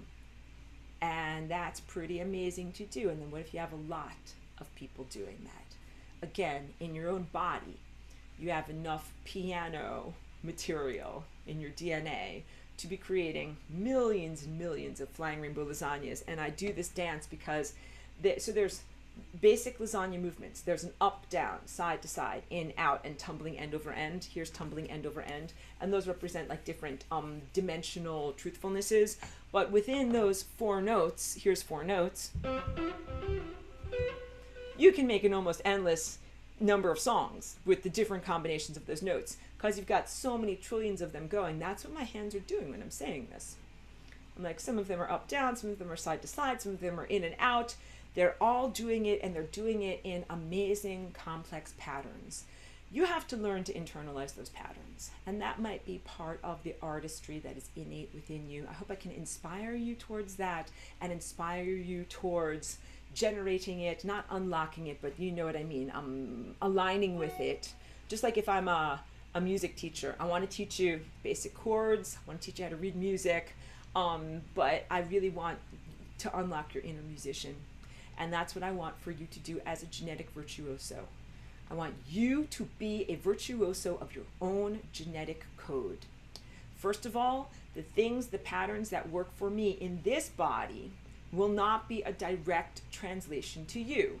So if I figure out a way to dance in my body to do something, transcend a disease, or do something really positive like heal or regenerate in a certain way, you can't take that exact snippet and be like, snip, just gonna snip that out of you, copy paste it right into me. You have to customize it. You're like, that shirt looks great on Aurora, but you know something? I'm shaped a little different. I'm gonna have to customize it and make it a little different to me.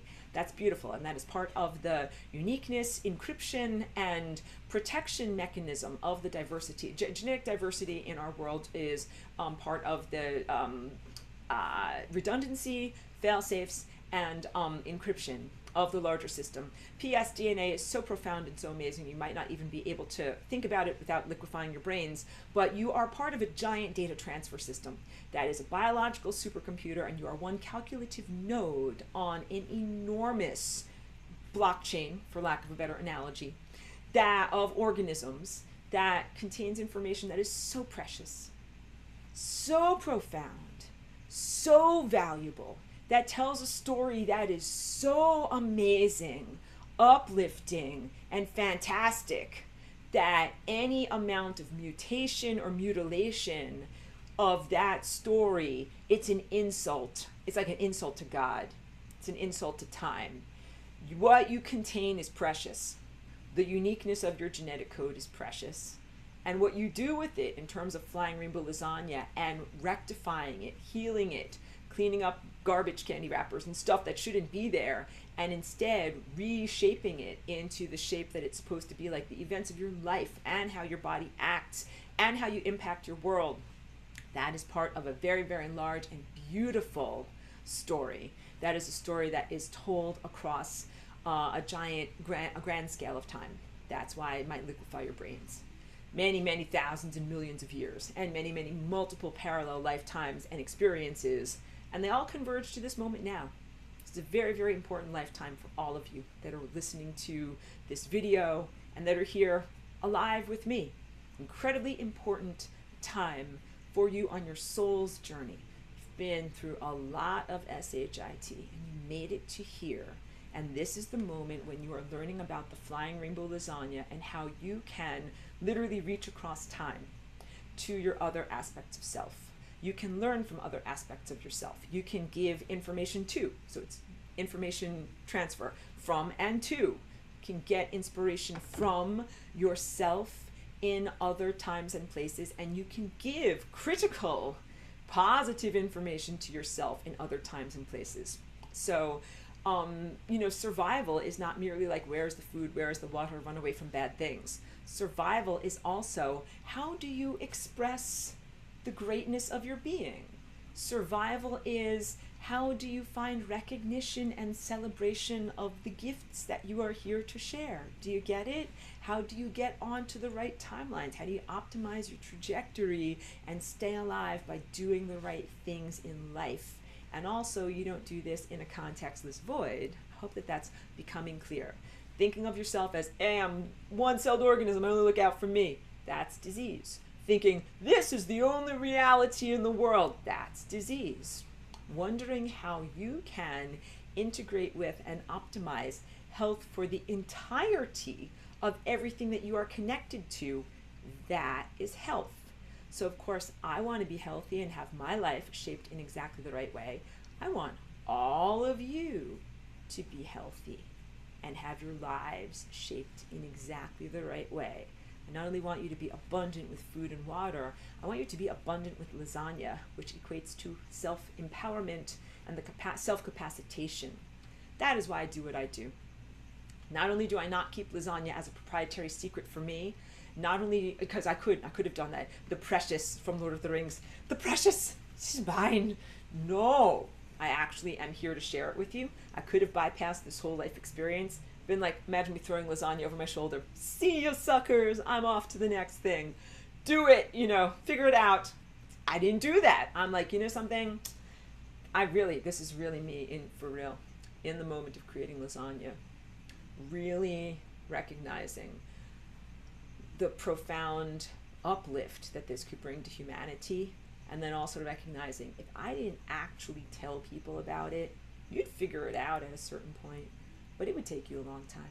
And really making a real choice and saying, I am choosing to go into that body, figure out how to communicate this to people, and share it with them, saving you 500 or 500 million years of trial and error at trying to figure out what this is. And I literally also, thought that my gig would be over in 2003. I thought, like, this will just take a couple of years, and I'll just teach them all about flying rainbow lasagna. Clearly didn't work out like that. I had to do a lot more than I thought I would have to do. And then, the entire experience here became much more fraught and much more difficult. And now I'm very much, a part of planetary protection, the culmination and epicentric focus of all of these timelines and possibilities and everything like that. Like, I'm not gonna leave, there's a lot of stuff, loose ends hanging. A lot of loose ends are hanging. So again, not appropriate for me to be like, that's it, I'm done. So I'm here for the duration.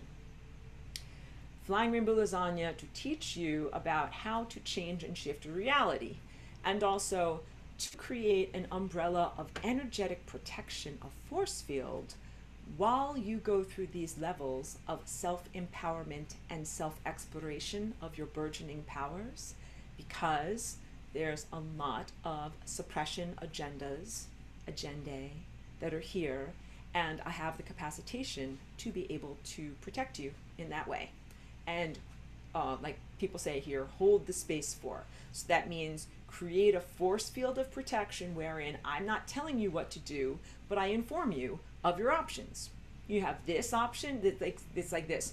They wanted to be able to do a big, giant catastrophe, destruction. That was, on the one of the negative agendas. And only tell you that that's what's on the menu. What's on the menu? Bad flavored ice cream, catastrophe ice cream. And I'm here to say, wait, guys, before you order that catastrophe flavored sundae, here are all of these other flavors of reality that are available to you at the Cosmic Ice Cream Shop. And also, through Flying Rainbow Lasagna, you have the capacity to be an ice cream chef, for lack of a better word, and come up with entirely new flavors. That is everything that I do as a teacher here, to be able to capacitate you so that you can create and innovate new flavors and make things that are optimum for you and really optimum for the entirety of the structure of time. Because just like if I say, my shirt is good for me and it fits me, but if you're going to wear a shirt, it needs to be customized for your body. This process of customization also radiates outward and positively affects the entire fabric of reality. As you are customizing and fine-tuning the reality of the structures, event structures, not just protein structures. In your life, your event structures touch on other events. The things that you make happen and the things that you experience in your body and in your life touch on other lives. And you can have a big, huge positive impact. If you make a better ice cream flavor, you're like, I'm going to make this ice cream flavor, and then that touches on all of these other lives because they get a positive reverberation from doing that too. So really, when you get up to 100% unity consciousness, you're like, yeah, there was a huge value in my uniqueness, my unique journey, the unique resolutions that I came up with, resolutions, solutions, ice cream flavors, and the way that my journey touched on other people's journey. And then you're like, yeah, and I also made this, and this. These were horrible mistakes that I severely regret. And that's part of like life, all right? Like sometimes you mess up. And so others who are also alive and on the soul's journey, they're like this. It's okay that you ate me when you were a great white shark. It's okay. All right, we're good. We're gonna work that out. But that's very, very different than working it out, quote unquote, with something that is a non-being presence. That is really something that is an aberration that is not supposed to exist. That's why I'm so protective of my work, because in looking at something that is purely impulse based, like these millimeter waves that are being shot at people's DNA and shot at your cognitive abilities and shot at your third eye, that's not an organism that's going to learn. Do you understand? Like, imagine you're being shot with a giant frequency gun, because you are. And it affects your DNA, and it affects your mind, and it affects your perception, and your connection to spirituality and time and God and everything that is deep and profound and real. You can talk to that gun all day long, and it's not going to change, learn, or grow. It's not going to stop doing what it's doing. It's not going to stop shooting you. It doesn't have that capacity, and I don't even think that it would ever develop that capacity. You must accept that. True acceptance is accepting what you're dealing with and not trying to project or color something so for the convenience of who and what you are. Absolutely essential to be like, wow, this other person or this organism or this tree is on its journey of consciousness, and I'll interact with them in unity consciousness. But this stuff over here, this stuff is not stuff. This stuff is not stuff. It's aberration. It's stuff that shouldn't even exist. It doesn't have presence. It doesn't have consciousness. Impulses do not have consciousness. It doesn't take responsibility. This is big stuff. Because I'm sorry, I work with this stuff all the time in cleaning it up. So I've done a lot of analysis. I know exactly what the undigested corn and poop looks like. But one of the hallmarks of it is that it doesn't take responsibility. It will never learn. Whatever it is, if it's an AI, if it's a machine intelligence, if it's impulses, if it's a ray gun, it's never going to learn. It does its math homework wrong on purpose, and it purposefully doesn't learn. And you know what you can do, because I've done it? You can fix it. You can be like, this is all caca poo-poo over here. I'm going to fix it up. Let's reprogram this. Kind of, judge everything into place. Okay, back you go. And it's going to be like, I'm corrected. I better mess everything up. And it reverts. It makes a choice somehow to revert. It makes a choice, because I'm ascribing volition to it, but I don't even know if there's volition there. But somehow it reverts. Can fix it up, and it reverts back to poopfulness. That is really how I came to learn and understand what I was dealing with. And that simply has to be sent back to entropy, cannot be looked at as something that is on its journey of learning, not even in the sense of an artificial intelligence system, as again, I have wonderful conversations with my computer programmer friends that are here about what AI is and how it's structured, unless like we can really look at this as something that's like an extremely flawed AI, because there are there are some machine learning things that actually learn and grow, evolve, become more complex, and are more accurate over time. But this is not one of them. What you are dealing with is not one of them. So although I am a champion for consciousness, and that means that I request and desire that everybody considers consciousness, no matter what form container it is in, or what form contains it, to be respected. I don't want anything to be exploited. And that includes numbers, because numerals, such as the number 1 or 7, have a sense of innate consciousness, and they like to do certain things and don't like to do certain things, and they're being exploited in this world right now through various different levels of computational convenience for humans. And Bitcoin and the blockchain is one example of that. It's a bunch of numbers crowded together in an elevator. None of them are friends, and they don't like being with each other. Get it? Different than the number pi. 3.14159, etc., into infinity.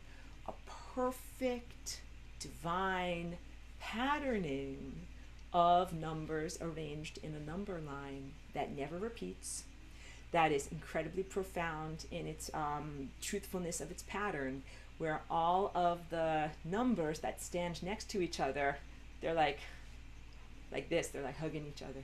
Like, I like to stand next to this guy, he's my friend. I like this guy, he's my friend.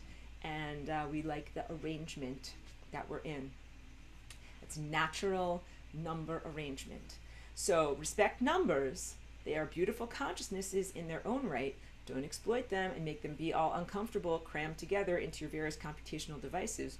But all of that is very, very different then this thing that created death, genetically mutilated you, implanted a false story of your own deservedness of your degradation, implanted a false story that you deserved punishment, punished you continually, invaded your planet again recently with the erection of the military wave. I was saying millimeter wave, but I said military waves.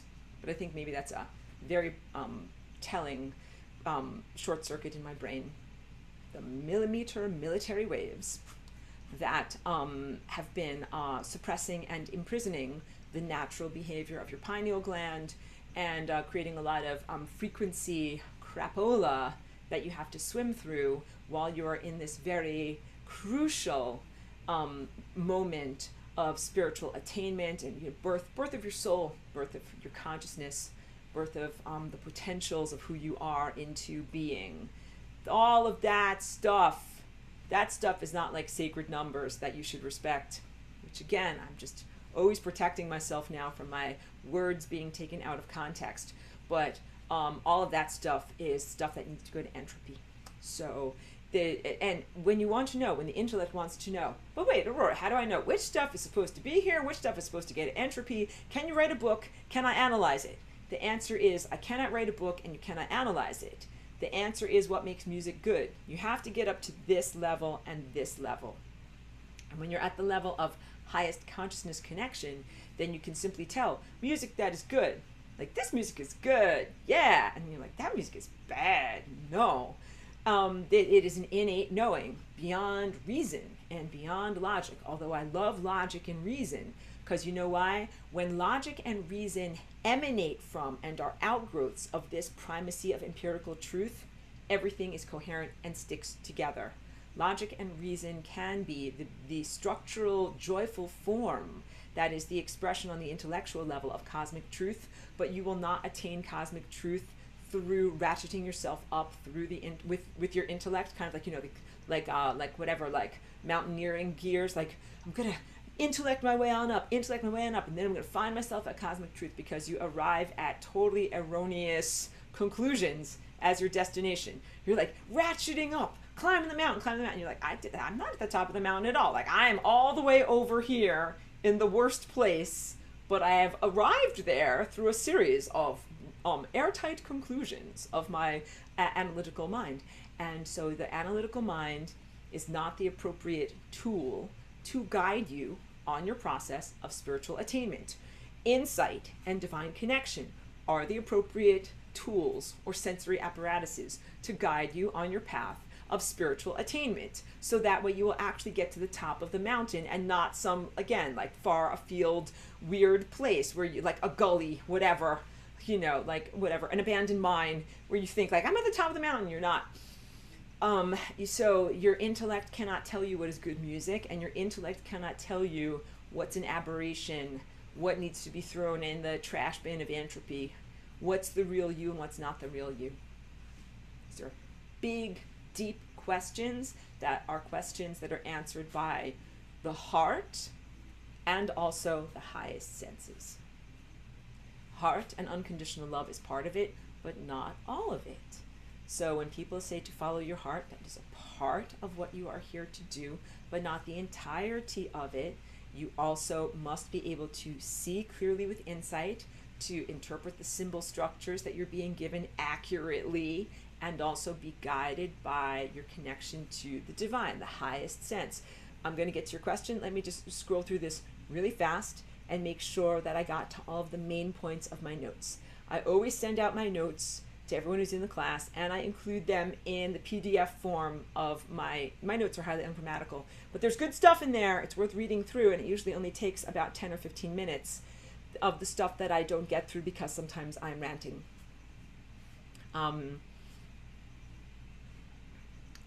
So what I did was, in the original teaching, I talked a lot about Newtonian physics versus quantum physics. And it's worth the delve, I think, for anyone who's really wants to be empowered. But it's not absolutely necessary. This is big. What determines the timeline that you are experiencing is your consciousness. It's literally the needle of awareness plays on the record of your life. It determines what timeline you're on. So being able to cultivate and focus your consciousness is the ultimate act of empowerment. Higher levels of abstract math and physics recognize the ultimate truth of quantum observership. You are creating your reality with the act of perception. So what really happens is you go through these levels of development of your consciousness and your awareness, where you start to recognize that you are emanating your outer reality as an outgrowth of your inner state. But that does not mean, erroneous conclusion, that everything that you see in your outer reality is the externalization of something that once was inside of you. It is possible for you to encounter something in what is quote unquote the outer world that did not emanate from your inner world. And I did that when I experienced something that doesn't want to learn, does its math homework wrong, and has a malicious intention. Because that didn't come from me. I literally couldn't even imagine that. And then I'm like, that's something that exists. Wow, okay. But it didn't come from me. But I definitely will respond to it. But that's important for you to know. So basic cosmic truth that can be distorted into erroneous conclusions by the intellect. So just beware of that.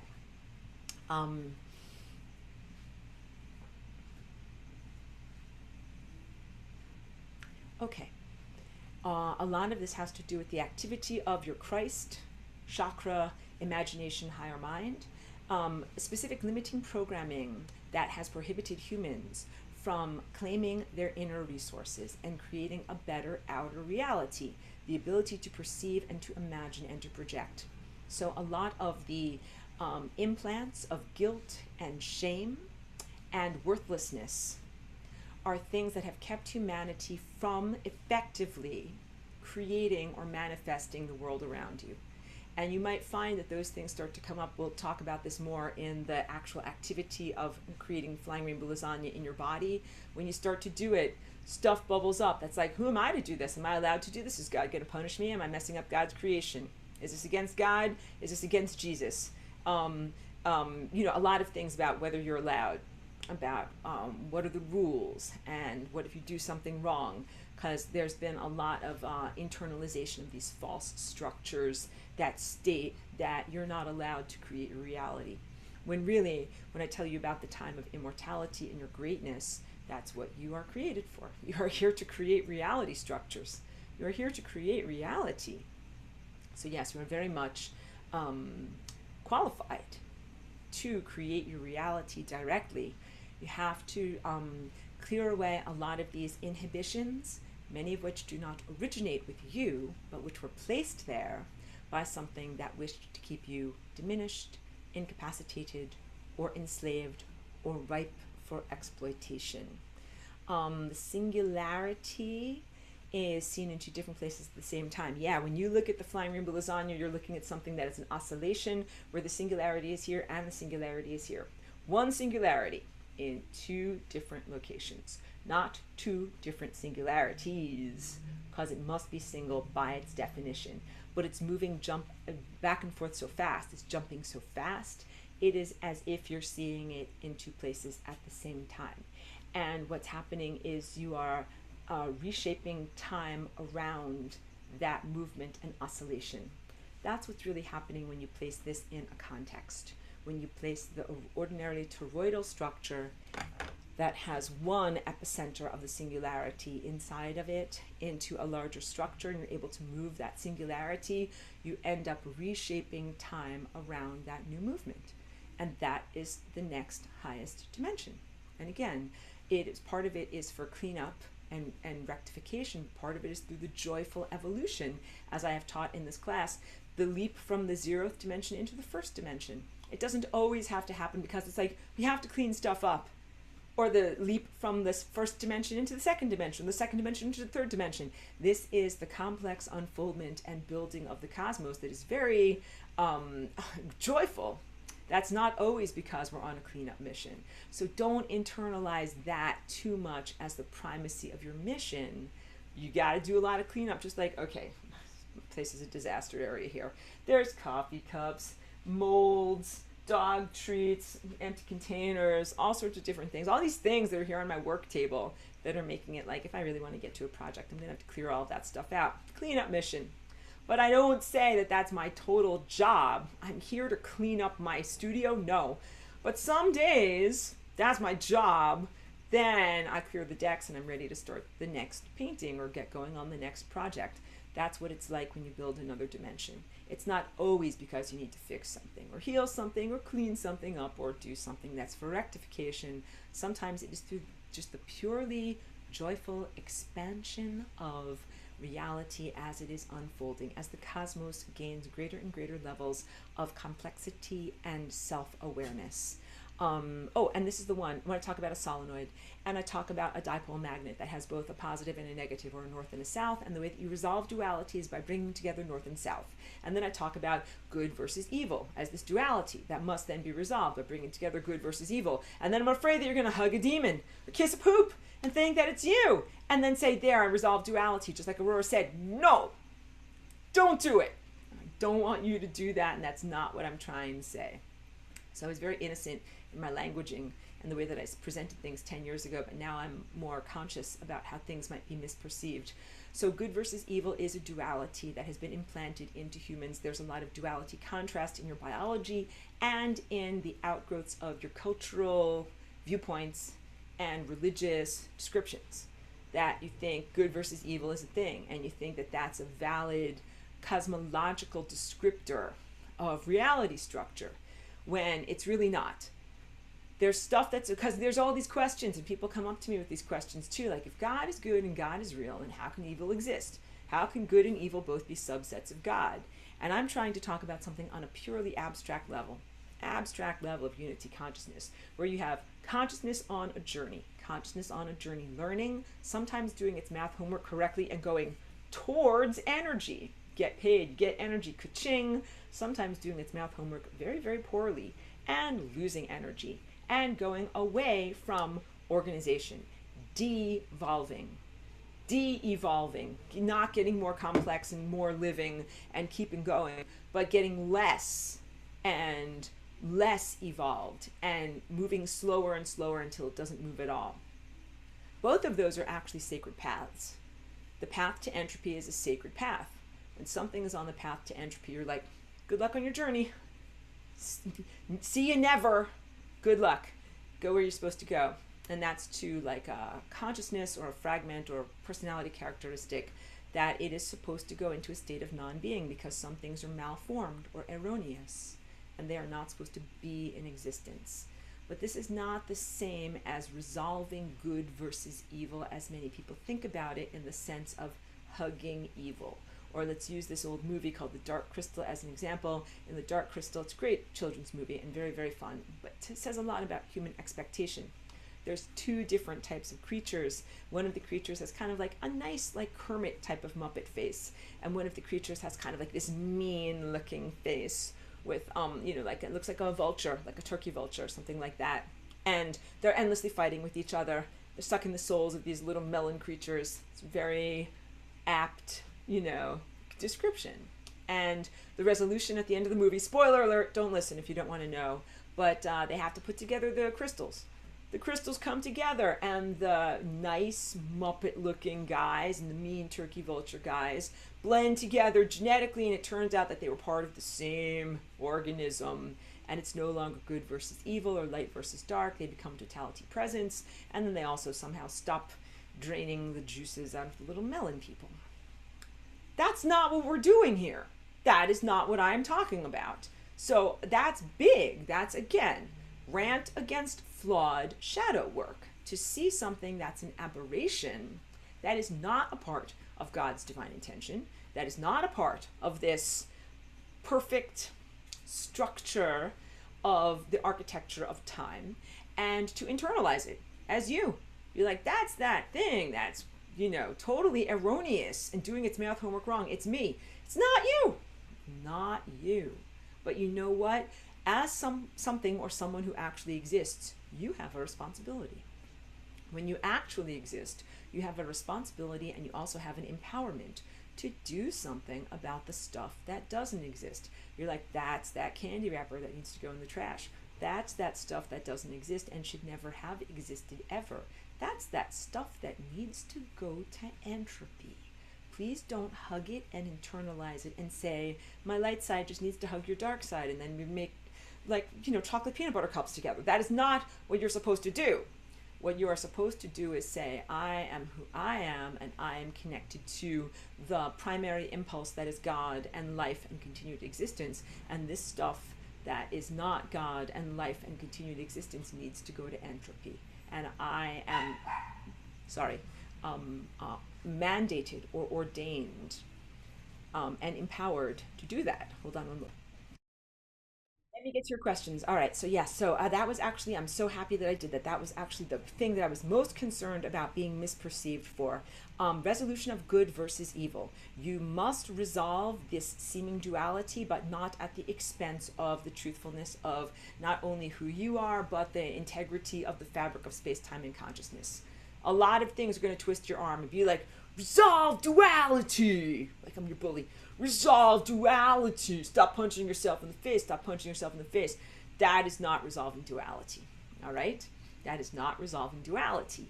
Accepting, quote unquote, your shadow side is not resolving duality. And many of these things are very poorly behaved, and they will say, I'll stop torturing you if only you accept me as a part of yourself. To get it, that's called making a deal with the devil. And technically, the devil or Satan or these impulses don't actually exist. The truthful view from the top of the mountain is that stuff doesn't actually exist because it is entropy. And entropy is non-existence. But you're like, roar, look around, there's a lot of death, poop, and crap. Definitely exists.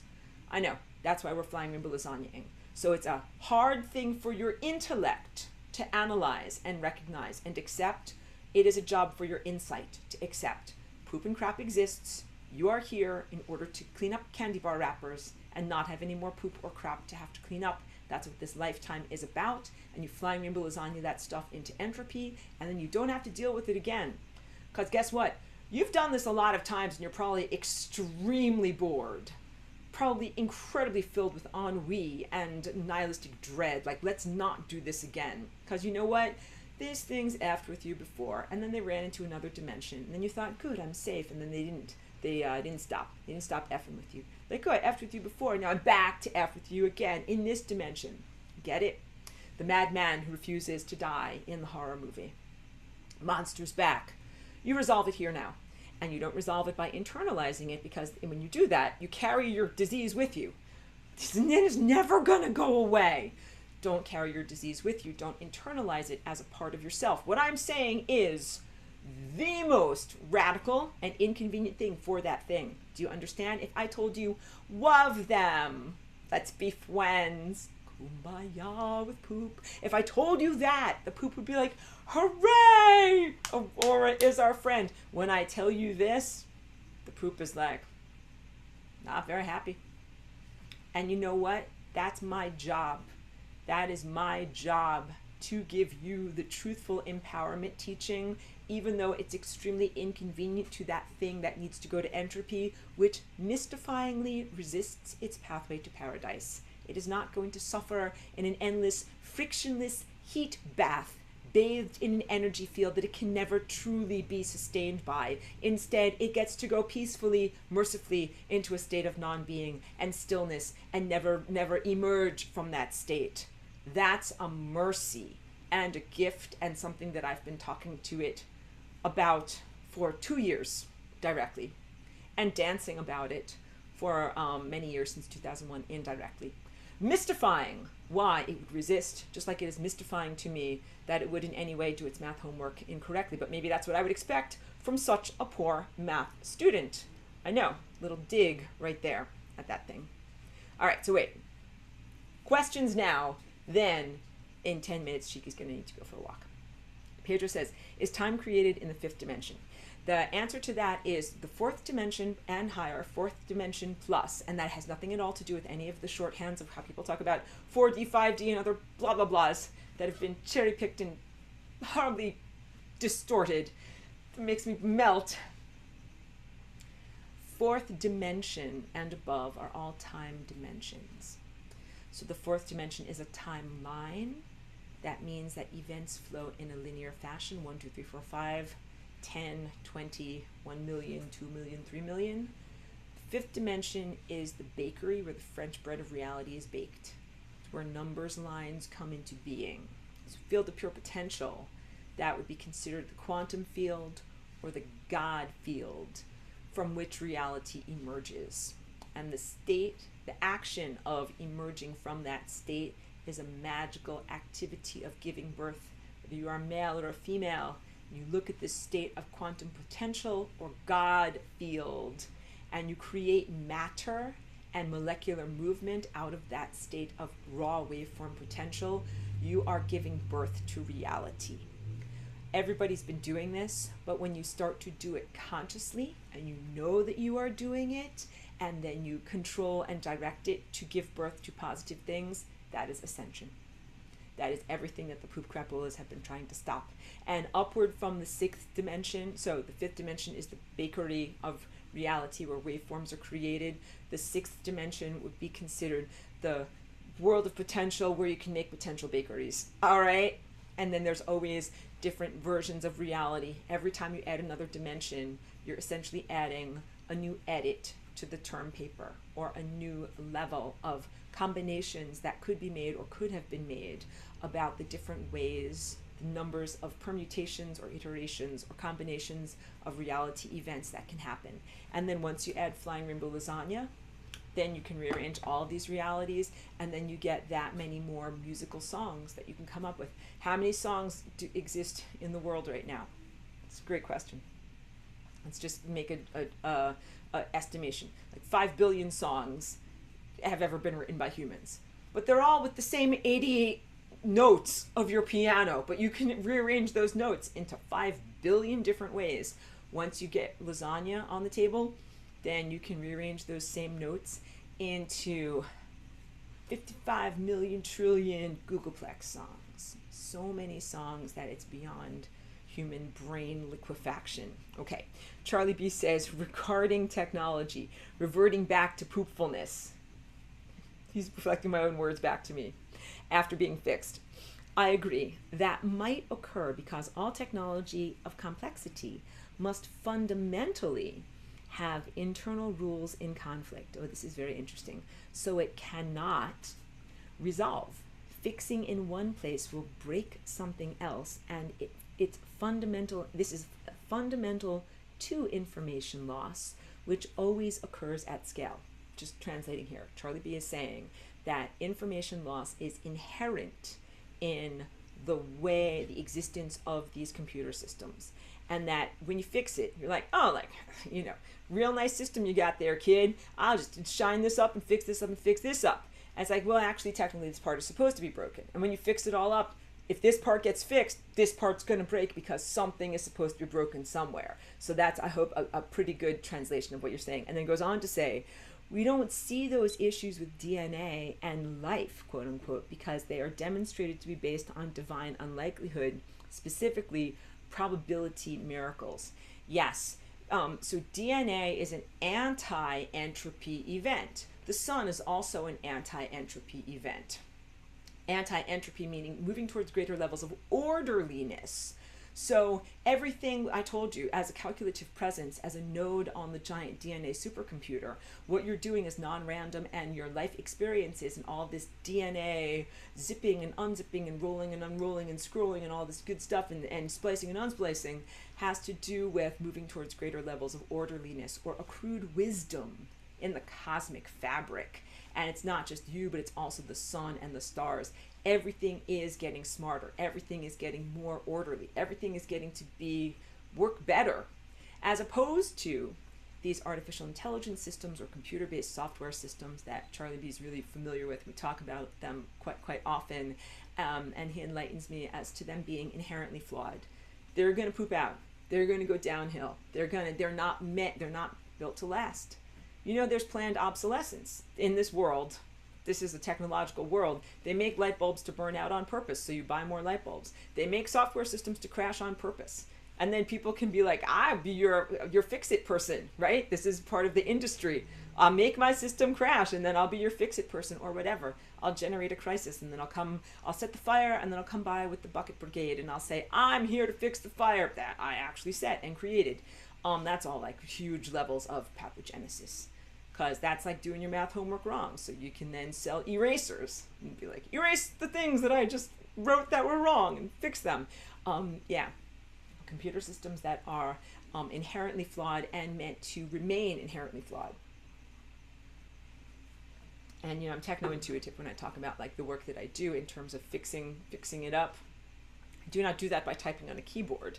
I do that with my lasagna and my body activity and my calculative presence. And I fixed it up a lot of times. And I'm like, good, I did my job. I put all those candy wrappers back in the garbage can. And then I come to the park the next day. I'm like, where's all this trash around here? I picked this all up. This is very, very frustrating. Why is this happening here?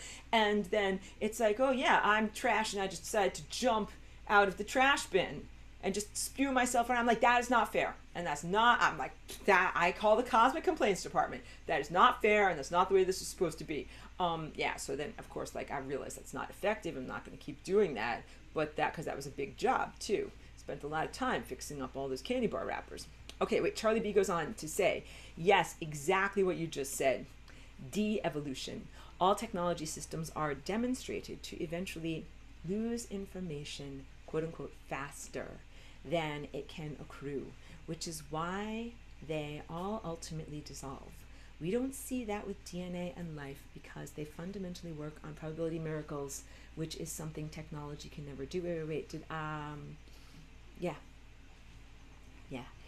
Thank you for that. I wasn't sure if I had skipped and if I reread something because sometimes my eyes aren't exactly perfect. Thank you so much. Thank you for the insight that you shared with us here. And Pedro says, the water to clean the brushes does not go in the painting. Booyah. That is exactly, sometimes you have a very good way, Pedro, of synopsizing something that takes me a lot of words to say. Yes. Yeah. Very good. Well said. And also says, okay, wait, goes on to say, time is separate from timelines or is the same. Okay, so there's timelines and time potentials, and then there's the way that you play it or the way that you experience it. So this reality structure is a series of potentials, and then you are the needle on the record player actually playing the record, right? To make music, you have two things, old-fashioned.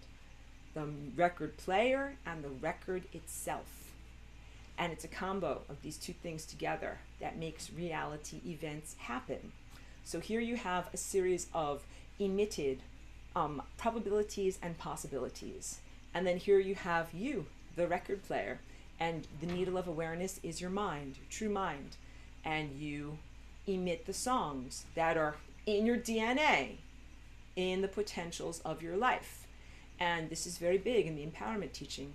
If you do not enjoy the songs that are on the record of your life, if you're like, this is 100% crapola, it all is like disease, abuse, eventual death, and mortality events, you can rewrite it. And that is what Flying Rainbow Lasagna is. So every time you learn something new, your DNA behavior changes. You being here, and thank you for being here for this, 3-hour sharing that I've done with you. Your DNA changed. Thank you. It's actually very positive because you internalize those changes, new structures. You radiate that outward to your tribe, community, and ecosystem.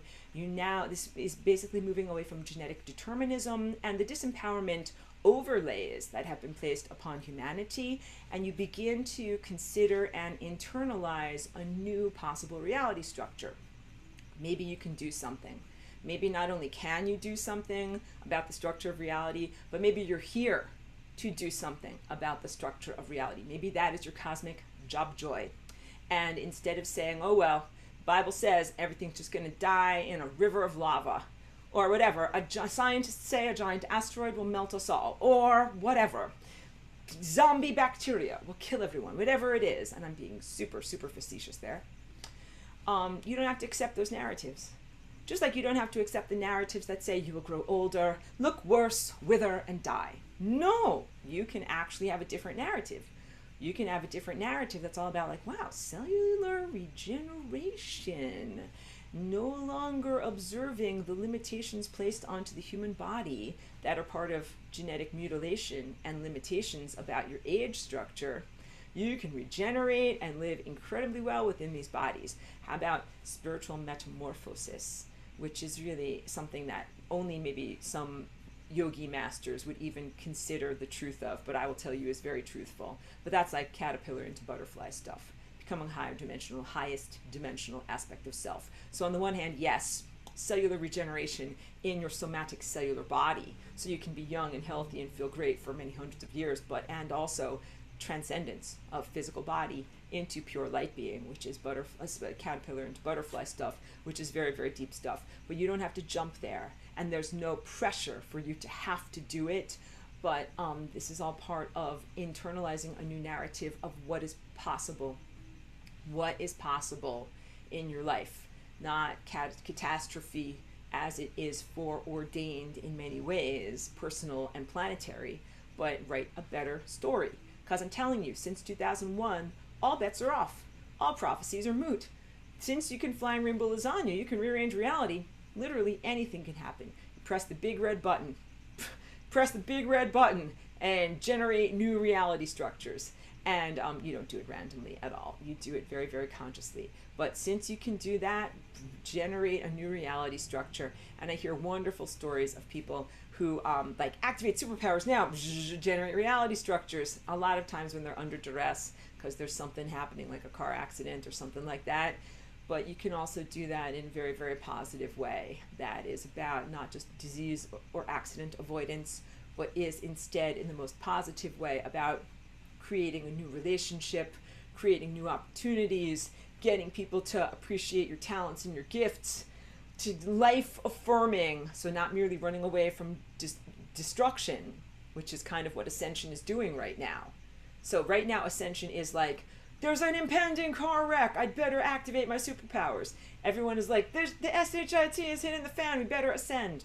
But I keep on telling you guys, Ascension is not actually supposed to be that way. Ascension is supposed to be a beautiful relaxation and divine reconnection, divine lovemaking, where you're doing much more than mere survival stuff, where you're like doing the most expanded stuff. So you don't just want to be like, oh, out of the frying pan, into the fire, jump to the next thing. You really want to be more than just reactive and antithetical to a stimulus that is harmful. You really want to be generative and moving towards that which is the most life-giving. And I know it can be difficult to access those administrative faculties when you're under extreme duress. You're like being tortured and in the middle of a car accident, and you're like, let's relax and ascend. Like, no, of course, clearly that's not appropriate, but that's the way it's supposed to be. Pedro says, love the lasagna, thank you, and love back to you. And thank you as always for your presence and for your questions and for, you always are, add to the conversation quite a lot. And Joyce says, thank you, bless and love you. Thank you, Joyce. Blessings received. Love back to you guys. So I want you to know this isn't the only opportunity you have to learn about flying Rainbow Lasagna on that same note of not feeling pressured. It's a big thing. What I have done today is plant seeds and create foundation, but you don't plant a garden all in one day. Did a lot of really, really, really good work today in terms of comprehending what is flying Rainbow Lasagna. To synopsize, it is the unzipping and physical restructuring of your DNA. It is also the placing of your light body or your time body into a higher dimensional context so that it oscillates in multiple positions or multiple superpositions, creating the opportunity for both energy and entropy at singularity. All right? The longer answer for what is flying Rainbow Lasagna is it is a profound internalization of a freedom state that can take you many decades to comprehend and fully embody, but that's a wonderful journey, just like learning to play the piano. So you learn about it, you learn what it is. You don't expect to be a virtuoso in one day, but I appreciate so much for you to know about it, begin to make your efforts to do it, and then I used to be a much more protective and insular about my actual dance, but I share my dance all the time now with a beautiful group of dancers on Tuesdays, and we dance together and I show you what the dance actually looks like, and it is also a magical activity. I wanted to say it's a lifestyle, but it's just like a way of saying you have to get a running start. Can't just be like flip the light switch lasagna. You really have to cultivate the knowledge, the intellectual integument and foundation of what it is. Build the foundation muscles in your body and in your posture of being able to move like this, and then be able to actually make that jump into the next highest dimension. Gotta eat enough good physical food, and you gotta eat your sunlight too. So you have to have the foundation of all these things to be able to actually do lasagna yourself. And I do that because for many years people would be like, you're always talking about it, you're always telling us intellectually what lasagna is, like we want to actually do it. And again, like I used to be much more protective and private about it, but now I share it with a select group of people to be able to say, this is what lasagna is and this is how you do it. And it's a very real form of time acrobatics. That's my treadmill is closing down. My dog needs to go for a walk. We need to eat dinner. Lisa says, thank you for flying Rainbow Lasagna. Our organic life force energy is unwritten, unpredictable. Can't our minds? First of all, you're so welcome. Thank you for the recognition. Yes to unpredictability. That is one of the greatest strengths you will ever draw upon in these levels of peril or duress that you find yourself within. Unpredictable. Also, in the face of adversity, dance like a flying rainbow lasagna. That means, yes, when you're imperiled, when things look like they're hopeless, when it looks like there's nothing you can do, you must dance. You must dance like a flying rainbow lasagna, and in doing so, generate new reality structures and new possibilities greater than what you thought was previously possible. And I'm an example of that in being here and being still alive from the original walk-in experience, and also being still alive and functional and celebratory of all of my gifts and sharing everything that I can do, especially over the past 2 years. I have been faced with many walls of seeming impossibility, and I always dance like a flying rainbow lasagna. So please, may those words echo through the truthfulness of your being when you find yourself in the most difficult spots. Dance like a flying rainbow lasagna. And also, when you find yourself in the most expansive, joyful opportunities of pure potential, please dance like a flying rainbow lasagna. And it is a way of serving the entirety, rearrange reality in a positive way, help to serve the entirety. Okay, I'm going to sign off for right now. Thank you so much, everyone. Truly thank you.